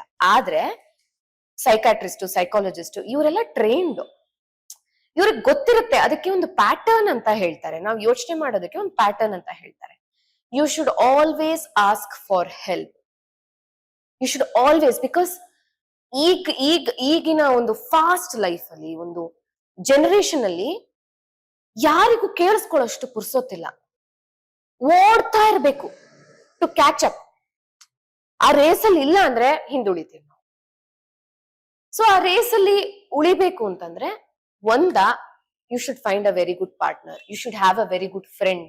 ಯಾರೋ ಒಬ್ರು ಜೀವನದಲ್ಲಿ ನಿಮ್ಮ ಕಷ್ಟಗಳನ್ನ ಹೇಳ್ಕೊಳಕ್ಕೆ ಅಂತ ಒಬ್ಬ ಮನುಷ್ಯ ಇರ್ಬೇಕು, ಕೇಳಿಸ್ಕೊಳ್ಳೋದಕ್ಕೆ ಅಂತ ಒಬ್ರು ಇರ್ಬೇಕು. ಸೊ ನನ್ನ ಜೀವನದಲ್ಲಿ ನನ್ಗೆ ರಘು ಮತ್ತೆ ಅಮ್ಮ ಯಾವಾಗ್ಲೂ ಇದ್ದಾರೆ. ಅಂಡ್ ಸೊ ಹಾಗಾಗಿ ಆಮೇಲೆ ಅಕ್ಕನ ಹತ್ರನು ತುಂಬಾ ಮಾತಾಡ್ತೀನಿ. ಅವಳು ನಂಗೆ ತುಂಬಾ ಅವಳೇ ನಂಗೆ ಹೇಳಿದ್ದು, ನೀನ್ ಏನು ನಿನ್ಗೆ ಒಂದು ಎಕ್ಸರ್ಸೈಸ್ 1 hour ಟೈಮ್ ತಗೊಳಕ್ ಆಗಲ್ವಾ ನಿನ್ಗೆ? 1 hour ನೀನ್ ಎಕ್ಸರ್ಸೈಸ್ ನಿನಗೋಸ್ಕರ 1 hour ನೀನ್ ಟೈಮ್ ಮಾಡ್ಕೊಳಕ್ ಆಗಲ್ವಾ? ಅಮ್ಮನ ಹತ್ರನೋ ಇಲ್ಲ ರಘು ಹತ್ರನೋ ಬಿಟ್ಟು ಹೋಗು ಮಗುನ, ಹೋಗು, start doing it, you'll start feeling better ಅಂತ ಹೇಳಕ್ ಶುರು ಮಾಡಿದ್ಲು. ಅವಳು ತುಂಬಾ ವರ್ಷದಿಂದ ನನಗೆ ಹೇಳ್ತಾನೆ ಬಂದ್ಲು, ನೀನ್ ಸ್ಟಾರ್ಟ್ ಮಾಡು, ಮೆಡಿಟೇಟ್ ಮಾಡು, 10 ನಿಮಿಷ ಕಣ್ ಮುಚ್ಚಿ ಯಾವ್ದ್ರ ಬಗ್ಗೆನೂ ಆಲೋಚನೆ ಮಾಡಿದೆ, ಒಂದೊಳ್ಳೆ ಮ್ಯೂಸಿಕ್ ಹಾಕೊಂಡು ಕಣ್ಣನ್ನ ಕಂಪ್ಲೀಟ್ ಆಗಿ ಕತ್ಲೆ ಮಾಡ್ಕೊಂಡು ಮೆಡಿಟೇಟ್ ಮಾಡು 10 ನಿಮಿಷ, ಅಷ್ಟೇ ಸಾಕು, ಯಾವ್ದ್ರ ಬಗ್ಗೆನೂ ಯೋಚನೆ ಮಾಡ್ಬೇಡ ಅಂತ. ಆಕ್ಚುಲಿ ಹೇಳ್ಬೇಕು ಅಂದ್ರೆ 2025 ನಾನು ಯೋಚನೆ ಮಾಡುವಂತ ವರ್ಷ ಅಲ್ಲ. ನನ್ನ ಕಷ್ಟಗಳೆಲ್ಲ ತೀರಿತ್ತು, ನಾವು ಆರಾಮಾಗಿದ್ದೀವಿ, ಎಲ್ಲಾನು ಆರಾಮಾಗಿತ್ತು. ಅದ್ ಯಾಕೆ ನನಗೆ ಆ ಒಂದು ಮಾನಸಿಕವಾಗಿ ನಾನು ಅಷ್ಟು ಕುಗ್ಗಿದ್ದೆ ನನಗ್ ಗೊತ್ತಿಲ್ಲ, ಏನಂತಾನೆ ಗೊತ್ತಿಲ್ಲ ನನಗೆ. ಸೊ ನಾನು ಎಲ್ಲಾನು ರಘು ಹತ್ರ ಹೇಳ್ಕೊತಾ ಇದ್ದಿದ್ರಿಂದ ನನ್ ಅಮ್ಮನ ಹತ್ರ ಸ್ವಲ್ಪ ಕಮ್ಮಿ ಹೇಳ್ಕೊಳಕ್ಕೆ ಶುರು ಮಾಡಿದೆ. ಯಾಕಂದ್ರೆ ಅಮ್ಮಂಗ್ ಪಾಪ ಅವರಿಗೆ ಅಯ್ಯೋ ಇವಳು ಏನೋ ಅನುಭವಿಸ್ತಾ ಇದ್ದಾಳೆ, ಇವಳನ್ನ ಇವಳಿಗೆ ಸಮಾಧಾನ ಹೆಂಗ್ ಮಾಡೋದ್ ನಾನು ಅನ್ನೋದೊಂದು ಕೊರಿತಾ ಇರತ್ತೆ ಅವ್ರಿಗೂನು. ನಾನ್ ಖುಷಿಯಾಗಿದ್ರೆ ಅವರು ನೆಮ್ಮದಿಯಾಗಿರ್ತಾರೆ. ಸೊ ಮಕ್ಳು ಖುಷಿಯಾಗಿದ್ರೆ ತಂದೆ ತಾಯಂದ್ರು ಆಬ್ವಿಯಸ್ಲಿ. ಧೃತಿ ಬಗ್ಗೆ ಹೇಳೋದಾದ್ರೆ ನೀವು ಎಷ್ಟು ಲಕ್ಕಿ ಚಾಮ್ ನಿಮ್ ಮಗಳು ನಿಮಗೆ. She is a GeM. ಅವಳು ಹುಟ್ಟಿದ ಗಳಿಗೆನೆ ಹೇಳ್ಬೇಕು ನಾನು, ಅವಳು ಹುಟ್ಟಿದ ಗಳಿಗೆನೆ. ಬಟ್ ನಿಮಗೆ ಗಂಡ್ ಮಗು ಬೇಕಿತ್ತು ಹೆಣ್ಮಗು ಬೇಕಿತ್ತು? ನಂಗೆ ಅಂದ್ರೆ ಯಾವ ಮಗು ಆದ್ರೂ ಓಕೆ, ಹೆಲ್ದಿಯಾಗಿ ಮಗು ಹುಟ್ಲಿ ಅನ್ನೋದೊಂದು ಇತ್ತು ತಲೆಯಲ್ಲಿ. ಬಟ್ ಹೆಣ್ಮಗು ಬೇಕು ಅನ್ನೋದೊಂದು ತುಡಿತ ಮಿಡಿತ ಎಲ್ಲಾನು ಇತ್ತು, ಏನೋ ಗೊತ್ತಿಲ್ಲ. ಬಿಕಾಸ್ ನಾನು ಅಮ್ಮ ತುಂಬಾ ಕ್ಲೋಸ್ ಇದೀವಿ. ಸೊ ನನ್ಗೆ ಒಂದು ಫ್ರೆಂಡ್ ಬೇಕು, ಆ ಅಟ್ಯಾಚ್ಮೆಂಟೇ ಬೇರೆ, ಅಮ್ಮ ಮಗಳಿಗೆ ಇರುವಂತ ಒಂದು ಅಟ್ಯಾಚ್ಮೆಂಟೇ ಬೇರೆ. ಸೊ ಹಾಗೆ ಹೆಣ್ಮಗು ಬೇಕು ಅನ್ನೋದೊಂದಿತ್ತು. ಬಟ್ ಸೇಫ್ ಆಗಿ ಒಂದು ಒಳ್ಳೆ ಆರೋಗ್ಯವಂತ ಮಗು ಹುಟ್ಲಿ ಅಂತ ತುಂಬಾ ಆಸೆ ಪಟ್ಟಿದ್ವಿ. ಸೊ ದೇವರ ದಯೆಯಿಂದ, ದೇವರ ಅನುಗ್ರಹದಿಂದ ಒಂದು ಆರೋಗ್ಯವಂತ ಮಗುನೇ ಕೊಟ್ಟಿದ್ದಾನೆ ದೇವ್ರು. ಮೇಡಮ್ ತುಂಬಾ ಧಾರಾವಾಹಿಗಳಲ್ಲಿ ನಟಿಸಿದ್ರು, ನಮ್ಗೆ ನಮ್ಮ ಮನೆಗೆ ಹತ್ರವಾದ್ರು, ಮನಸ್ಸಿಗೂ ಹತ್ರವಾದ್ರು. And what next, what's about next project? Transgender character ಮಾಡ್ಬೇಕು ಅಂತ ತುಂಬಾ ಆಸೆ, ಅದ್ ಯಾಕೆ ಅಂತ ಗೊತ್ತಿಲ್ಲ. ಬಟ್ ಮಾಡ್ಬೇಕು, ಅವ್ರನ್ನೇ ರೆಪ್ರೆಸೆಂಟ್ ಮಾಡ್ಬೇಕು, ಅದೊಂದು ಆಸೆ. ಯಾಕಂದ್ರೆ ಅದ್ ಬಹುಶಃ ನಾನು ಕಲಾಕ್ಷೇತ್ರಕ್ಕೆ ಹೋಗ್ಬೇಕಾದ್ರೆ, ನಾಟಕಗಳನ್ನ ನೋಡೋದಕ್ಕೆ ಅಂತ ಕಲಾಕ್ಷೇತ್ರಕ್ಕೆ ಹೋಗ್ಬೇಕಾದ್ರೆ, ಅಥವಾ ಡಾನ್ಸ್ ಕಾಂಪಿಟೇಷನ್ಸ್ ಹೋಗ್ಬೇಕಾದ್ರೆ, ಒಬ್ರು ಅನುರಾಧ ಅಂತ ಒಬ್ರು ಟ್ರಾನ್ಸ್ಜೆಂಡರ್ ಅವರು. ಸೊ ಅವರು ನನ್ಗೆ ಫ್ರೆಂಡ್ ಆದ್ರು. ಅವ್ರ ಹತ್ರ ನಾನು ಮಾತಾಡ್ತಿದ್ದೆ. ನನ್ಗೆ ಅದೇನೋ ಗೊತ್ತಿಲ್ಲ, ಒಂದು ಡಿಫ್ರೆಂಟ್ ಕನೆಕ್ಟ್ ಅವ್ರ ಹತ್ರ. ಬಟ್ ಈಗ ನನ್ ಟಚ್ ಅಲ್ಲಿ ಇಲ್ಲ ಅವ್ರು. ಬಹುಶಃ ನನ್ ನೆನ್ಪಿದ್ಯೋ ಇಲ್ವೋ, ಬಟ್ ನಾನ್ ಅವ್ರ ಹೆಸರು ನೆನ್ಪಿಟ್ಕೊಂಡಿದೀನಿ. ಬಿಕಾಸ್ ಅದೇನೋ ಗೊತ್ತಿಲ್ಲ, ಅವರ ಒಂದು ಸ್ವಭಾವ, ಅವರ ಒಂದು ನಡವಳಿಕೆ ನನ್ನ ಮನ್ಸಲ್ಲಿ ಉಳ್ಕೊಂಡ್ಬಿಡ್ತು. ಸೊ ಆತರ ಒಂದ್ ಕ್ಯಾರೆಕ್ಟರ್ ಮಾಡ್ಬೇಕು ಅಂತ ಆಸೆ. ಆಮೇಲೆ ತುಂಬಾ ಡಿಗ್ಲಾಮ್ಡ್ ರೋಲ್ ಮಾಡ್ಬೇಕು ಅಂತ ಆಸೆ. ಅದು ಬರೀ ಪಾತ್ರದ ಬಗ್ಗೆ ಮಾತಾಡ್ಬೇಕು ಬಿಟ್ರೆ, ನನ್ನ ಲುಕ್ಸ್ ಆಗ್ಲಿ ಅಥವಾ ನನ್ನ ಬೇರೆ ಯಾವ್ದ್ರ ಬಗ್ಗೆನೂ ಅಲ್ಲ, ಬೇರೆ ಯಾವ ಎಲಿಮೆಂಟ್ ಬಗ್ಗೆನೂ ಅಲ್ಲ. ಅಪರ್ಚುನಿಟಿಗಳು ನಿಮ್ಮನ್ನ ಇನ್ನಷ್ಟು ಹುಡ್ಕೊಂಡ್ ಬರ್ಲಿ ಮೇಡಮ್. ನಮ್ಮ ಕಾರ್ಯಕ್ರಮದ ಕೊನೆಯ 2 ಸೆಗ್ಮೆಂಟ್. ನೀವು ಕುಂದಾಪುರ ಅಂದ್ರೆ ನಿಮ್ ಬಹಳ ಹತ್ರ, ಮನಸ್ಸಿಗೆ ಹತ್ರ. ಆ ಅಲೆಗಳ ಸದ್ದು, ದೈವನೇ ದೇವರ ನಾಡು. ಅಂಡ್ ಆ ನೆಲಕ್ಕೆ ನೀವು ಹೋಗ್ತಿದ್ರಿ. ನಮ್ ಕುಂದಾಪುರದಾಗ ಸುಮಾರು ಬ್ಲಾಗ್ ಎಲ್ಲ ಮಾಡಿದ್ರಿ. ಎಷ್ಟು ಕನೆಕ್ಷನ್ ಮ್ಯಾಮ್ ಕುಂದಾಪುರ ಮತ್ತೆ ನಿಮ್ಗೆ? ನನ್ಗೆ ಕುಂದಾಪುರ ಅಂತ ಹೇಳಿದ್ರೇನೆ ನನ್ಗೆ ನನ್ನ ಹಾರ್ಟ್ಗೆ ಒಂದು ಅಂದ್ರೆ ಏನೋ ಒಂದು ಆರಾ ಅಂತಾರೆ ಗೊತ್ತಾ. ನಂಗೆ ಆ ಕುಂದಾಪುರ ಅಂದ ಕೂಡ್ಲೆ ನನಗ್ ಫಸ್ಟ್ ಬರೋದು ನನ್ನ ಅಜ್ಜನ್ ಮನೆ ಕಣ್ಣು ಮುಂದೆ ಬರೋದು. ಆ ಊರು, ಆ ಬೀದಿಗಳು, ಪಾರಿಜಾತ ಹೋಟೆಲ್. ಸೊ ನಾವ್ ನಡ್ಕೊಂಡು ಹೋಗ್ತಾ ಇದ್ವಿ ಸುಮಾರು ಕಡೆ ಎಲ್ಲ ಚಿಕ್ಕವರಿರ್ಬೇಕಾದ್ರೆ. ನನ್ಗೆ ತುಂಬಾ ಇಷ್ಟ ಏನು ಅಂತಂದ್ರೆ, ನಂಗೆ ಗೊತ್ತಿಲ್ಲ ಅದ್ ಎಲ್ರಿಗೂ ಅದು ಫೀಲ್ ಆಗತ್ತಾ ಏನೋ ನಂಗೆ ಗೊತ್ತಿಲ್ಲ. ಆದ್ರೆ ನಂಗೆ ಆ ಊರಿಗೆ ಹೋಗೋದು ಅಂದ್ರೆ ನಾನು ಕಾರಲ್ಲಿ ಹೋಗ್ತಿರ್ಬೇಕಾದ್ರೆ ಶಾಸ್ತ್ರಿ ಸರ್ಕಲ್ ಬಂತಂದ್ರೆ ನಾನ್ ಕಿಟಕಿ ಡೌನ್ ಮಾಡಿದ್ ಕೂಡ್ಲೆ ಅದೊಂದು ಪರಿಮಳ ಬಂತು. ಅದು ಎಂತದೋ ಒಂದು ಸ್ಯಾಟಿಸ್ಫ್ಯಾಕ್ಷನ್. ನಂಗೆಲ್ಲ ನನ್ನ ಎಲ್ಲಾ ಚೈಲ್ಡ್ಹುಡ್ ಮೆಮೊರಿ ಕಣ್ ಮುಂದೆ ಬಂದ್ ಹೋದ್. ಅದು ಹೇಳಕ್ಕೆ ಗೊತ್ತಿಲ್ಲ. ಬಂಡಸ್ಕಸ್ ಕಾಲೇಜ್ ಬಂತಂದ್ ಕೂಡ್ಲೆ ನಾನ್ ಕಿಟಕಿ ಇಳಿಸುದು. ಅದು ಆ ಮಣ್ಣಿಗಿರುವ ಶಕ್ತಿ ಮೇಡಮ್. ನಂಗೆ ತುಂಬಾ ಆಸೆ ಇದೆ ಊರಲ್ಲಿ ಒಂದ್ ಮನೆ ಕಟ್ಲೇಬೇಕು ಅಂತ. ಬಿಕಾಸ್ ಧೃತಿಗೂ ತುಂಬಾ ಇಷ್ಟ ಊರಂದ್ರೆ, ರಘುಗೂ ತುಂಬಾ ಇಷ್ಟ ಊರಂದ್ರೆ. ನಂಗ್ ಯಾವತ್ತಿಗೂ ಅಲ್ಲಿ ತುಂಬಾ ಶೆಕೆ ಆತ್ ನಂಗೆ, ಅಥವಾ ನಂಗೆ ಇಷ್ಟ ಆಗ್ತಿಲ್ಲ ಅಂತ ಹೇಳೋಕೆ ಒಂದ್ ಯಾವ ಎಲಿಮೆಂಟು ಇಲ್ಲ ಅಲ್ಲಿ. ಎಲ್ಲವೂ ಇಷ್ಟವೇ ನಂಗೆ. 8 ಗಂಟೆಗೆ 7 ಗಂಟೆಗೆ ಎಲ್ಲ ಕ್ಲೋಸ್ ಆತ್, ಬಂದಾತ್. ಸಂಡೆ ಯಾರು ತೆಗುದಿಲ್ಲ ಅಂಗಡಿ ಎಲ್ಲ. ಒಂದು ಸಿಸ್ಟಮ್ಯಾಟಿಕ್ ಲೈಫ್ ಸ್ಟೈಲ್ ಅಲ್ಲಿದ್ದು. ಇತ್ತೀಚೆಗೆ ಕುಂದಾಪುರ ಕನ್ನಡ ಹಬ್ಬ ಅಂತ ಆಯ್ತು ಪ್ಯಾಲೇಸ್ ಗ್ರೌಂಡ್ ಅಲ್ಲಿ ಅಂಡ್ ನಂದಿ ಲಿಂಕ್ಸ್ ಗ್ರೌಂಡ್ ಅಲ್ಲೂ ಕೂಡ. ಅವಾಗ ಅಮೃತ ಮೇಡಮ್ ನಮ್ಮ ಆ ಕಾರ್ಯಕ್ರಮಕ್ಕೆ ಬಂದಿದ್ರು. ಅಂಡ್ ಸರ್ವ ಭಾಷೆಯನ್ನ ಪ್ರೀತಿಸುವವರು, ಸರ್ವ ಜನರನ್ನ ಪ್ರೀತಿಸುವವರು. ಅದು ಭಾಷೆಗೆ ಮಾತ್ರ ಸೀಮಿತವಲ್ಲ, ಕನ್ನಡತಿ. ಮೇಡಮ್, ಧಾರಾವಾಹಿಗಳ ಮುಖಾಂತರ ಅದೆಷ್ಟೋ ಮನಸ್ಸುಗಳ ನಿಮಗೆ ಪ್ರೀತಿಯನ್ನ ಕೊಟ್ಟಿದ್ದಾರೆ. ಸೊ ಅಮೃತ ಅಂತ ಹೇಳಿದ ತಕ್ಷಣ ಅವರ ತಲೆಯಲ್ಲಿ ಒಂದಿಷ್ಟು ಕಲ್ಪನೆಯ ಪಾತ್ರಗಳು ಬರುತ್ತೆ. ಅಂದ್ರೆ ಅಷ್ಟೊಂದು ಪ್ರೀತಿ, ನಿಷ್ಕಲ್ಮಶ ಪ್ರೀತಿ ಅಂತಾರಲ್ಲ, ಆ ಪ್ರೀತಿಸುವ ಮನಸ್ಸುಗಳಿಗೆ ಏನ್ ಹೇಳ್ತೀವಿ? ನನ್ನನ್ನ ಜನ ಎಷ್ಟು ಇಷ್ಟ ಪಡ್ತಾ ಇದ್ದಾರೆ ಅಂತ ನನ್ಗೆ ಗೊತ್ತಾಗಿದ್ದು ನಾನು ಇತ್ತೀಚೆಗೆ ಒಂದು ಸೀರಿಯಲ್ ಬಿಟ್ಟೆ. ಸೊ ಬಿಟ್ಟಾಗ ಅದು ನನ್ಗೆ ಆಕ್ಚುಲಿ ಮಾನಸಿಕವಾಗಿ ತುಂಬಾ ಕಷ್ಟ ಆಗ್ತಾ ಇತ್ತು ಆ ಪಾತ್ರನ ಮಾಡೋದಕ್ಕೆ. ಆ ಟೈಮಲ್ಲಿ ನಾನು ತುಂಬಾ ಫಸ್ಟ್ ಆಫ್ ಆಲ್ ನಾನು ಮಾನಸಿಕವಾಗಿ ಏನೋ ಅನುಭವಿಸ್ತಾ ಇದ್ದೆ. ಸೊ ಹಾಗಾಗಿ ಅದನ್ನ ನಿಭಾಯಿಸೋದಕ್ಕೆ ನನಗ್ ಶಕ್ತಿ ಇರ್ಲಿಲ್ಲ. ಅದಕ್ಕೊಂದು ಸ್ಟ್ರೆಂತ್ ಬೇಕು. ಅದು ತುಂಬಾ ವಿಭಿನ್ನವಾದ ಪಾತ್ರ. ಒಂದು 5 ಕ್ಯಾರೆಕ್ಟರ್ಸ್ ಬರುತ್ತೆ ಆ ಒಂದು ಪಾತ್ರದಲ್ಲಿ. ಸೊ ನನಗೆ ಎಷ್ಟಾಗುತ್ತೋ ಅಷ್ಟು ಮಾಡಿದೆ ನಾನು. ಬಟ್ ಇವತ್ತಿಗೂನು ಜನ ನನ್ಗೆ ಹೇಗ್ ಮೆಸೇಜ್ ಮಾಡ್ತಾರೆ ಅಂದ್ರೆ, ಅವ್ರಿಗೆ ಸಿಟ್ಟು ಬಂದಿದೆ ನಾನ್ ಬಿಟ್ಟಿರೋದು.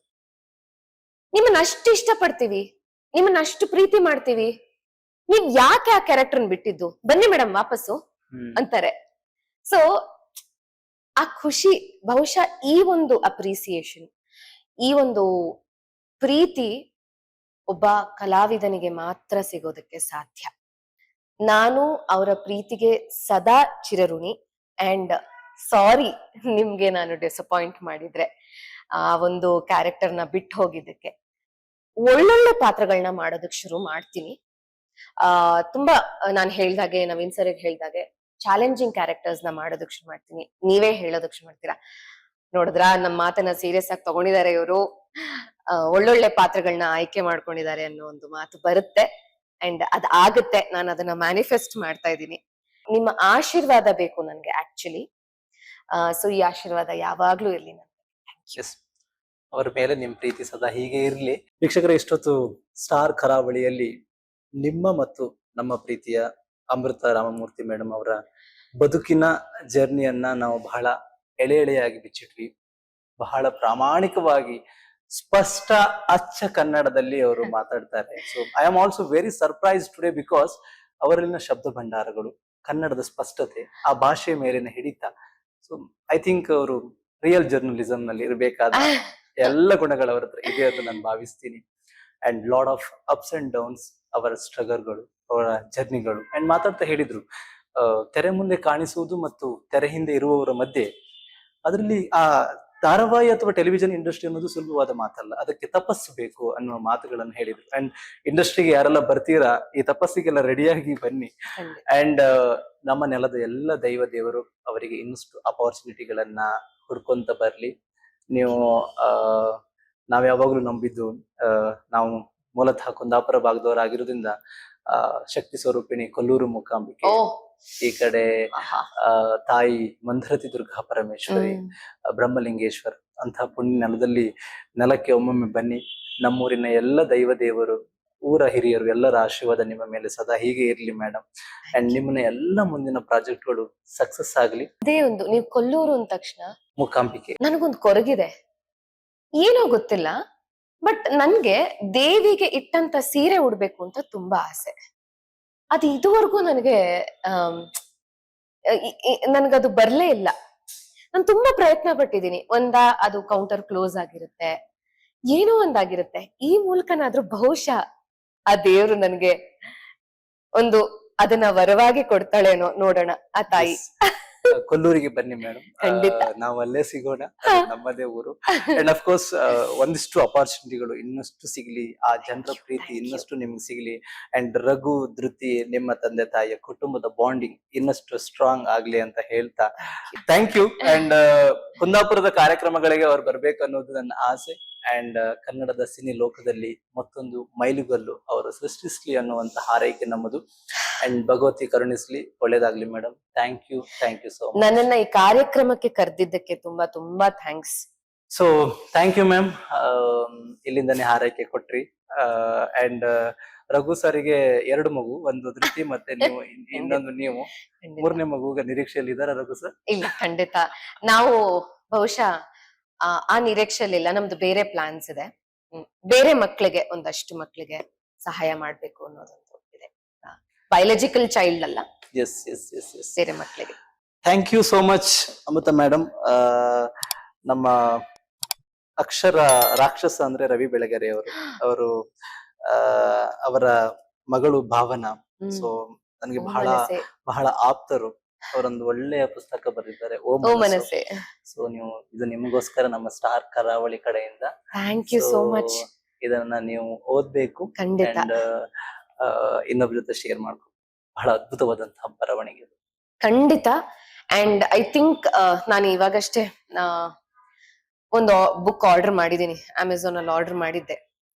ನನ್ಗೆ ಈಗೀಗ ಪುಸ್ತಕಗಳನ್ನ ಜಾಸ್ತಿ ಓದ್ಬೇಕು, ಟೈಮ್ ಕಮ್ಮಿ ಸಿಗುತ್ತೆ, ಬಟ್ ಅಟ್ ಲೀಸ್ಟ್ ರಾತ್ರಿ ಮಲ್ಗಕ್ ಮುಂಚೆ ಒಂದು 10 ನಿಮಿಷ ಪುಸ್ತಕನ ಓದಿ ಮಲ್ಗೋಣ ಅನ್ನೋ ಒಂದು ಅಭ್ಯಾಸನ ಬೆಳೆಸ್ಕೋಬೇಕು ಅಂತ ಡಿಸೈಡ್ ಮಾಡಿದೀನಿ. Thank you so much. ಇವತ್ತಿಂದಾನೇ ಶುರು ಮಾಡ್ತೀನಿ. ಎಸ್. ಅಂಡ್ ಪರಿಸರ ಉಳಿಸಿ, ಪ್ರಕೃತಿ ಉಳಿಸಿ ಅನ್ನೋದು ಓಹ್, ಕಾನ್ಸೆಪ್ಟ್. ಖಂಡಿತ. ಈ small pot star Thank you so ಕರಾವಳಿ much. ಕಡೆಯಿಂದ ನಿಮಗೆ. ಎಲ್ಲರಿಗಿಂತ ಖುಷಿ ಪಡೋದು ನನ್ನ ಅಮ್ಮ. ಎಸ್, ಈ ಹಸಿರಂತೆ ನಿಮ್ಮ ಬದುಕು ಕೂಡ ಹಸಿರಾಗಿರ್ಲಿ. Thank you so much. Welcome ಮನೆಗೆ. ಥ್ಯಾಂಕ್ ಯು ವೀಕ್ಷಕರೇ. ಇಷ್ಟೊತ್ತು ಅಮೃತ ಮೇಡಮ್ ಅವರ ಬದುಕಿನ ಜರ್ನಿಯನ್ನ ನೀವೆಲ್ಲ ನೋಡಿದ್ರಿ, ಕೇಳಿದ್ರಿ. ಸ್ಟಾರ್ ಕರಾವಳಿಯಲ್ಲಿ ಮತ್ತಷ್ಟು ಇನ್ನಷ್ಟು ಕುತೂಹಲದ ಎಪಿಸೋಡ್ಗಳಿಗಾಗಿ ಕಾಯ್ತಾ ಇರಿ. ನಾನು ನಿರೂಪಕ ನವೀನ್. ಅಂಡ್ ಇವತ್ತಿನ ಈ ಕಾರ್ಯಕ್ರಮವನ್ನ ಇಲ್ಲಿಗೆ ನಾವು ನಿಲ್ಲಿಸ್ತಾ ಮುಂದಿನ ಎಪಿಸೋಡ್ ನಲ್ಲಿ ಭೇಟಿಯಾಗೋಣ. ಅಲ್ಲಿವರೆಗೆ ನಗ್ತಾ ಇರಿ. ಯಾವಾಗಲೂ ಹೇಳುವ ಹಾಗೆ, ನೀವು ನಗ್ತಾ ಇರಿ, ನಿಮ್ಮ ನಗು ಇನ್ನೊಬ್ಬರ ನಗುವಿಗೆ ಕಾರಣವಾಗಲಿ ಅಷ್ಟೇ. Thank you so much. Thank you.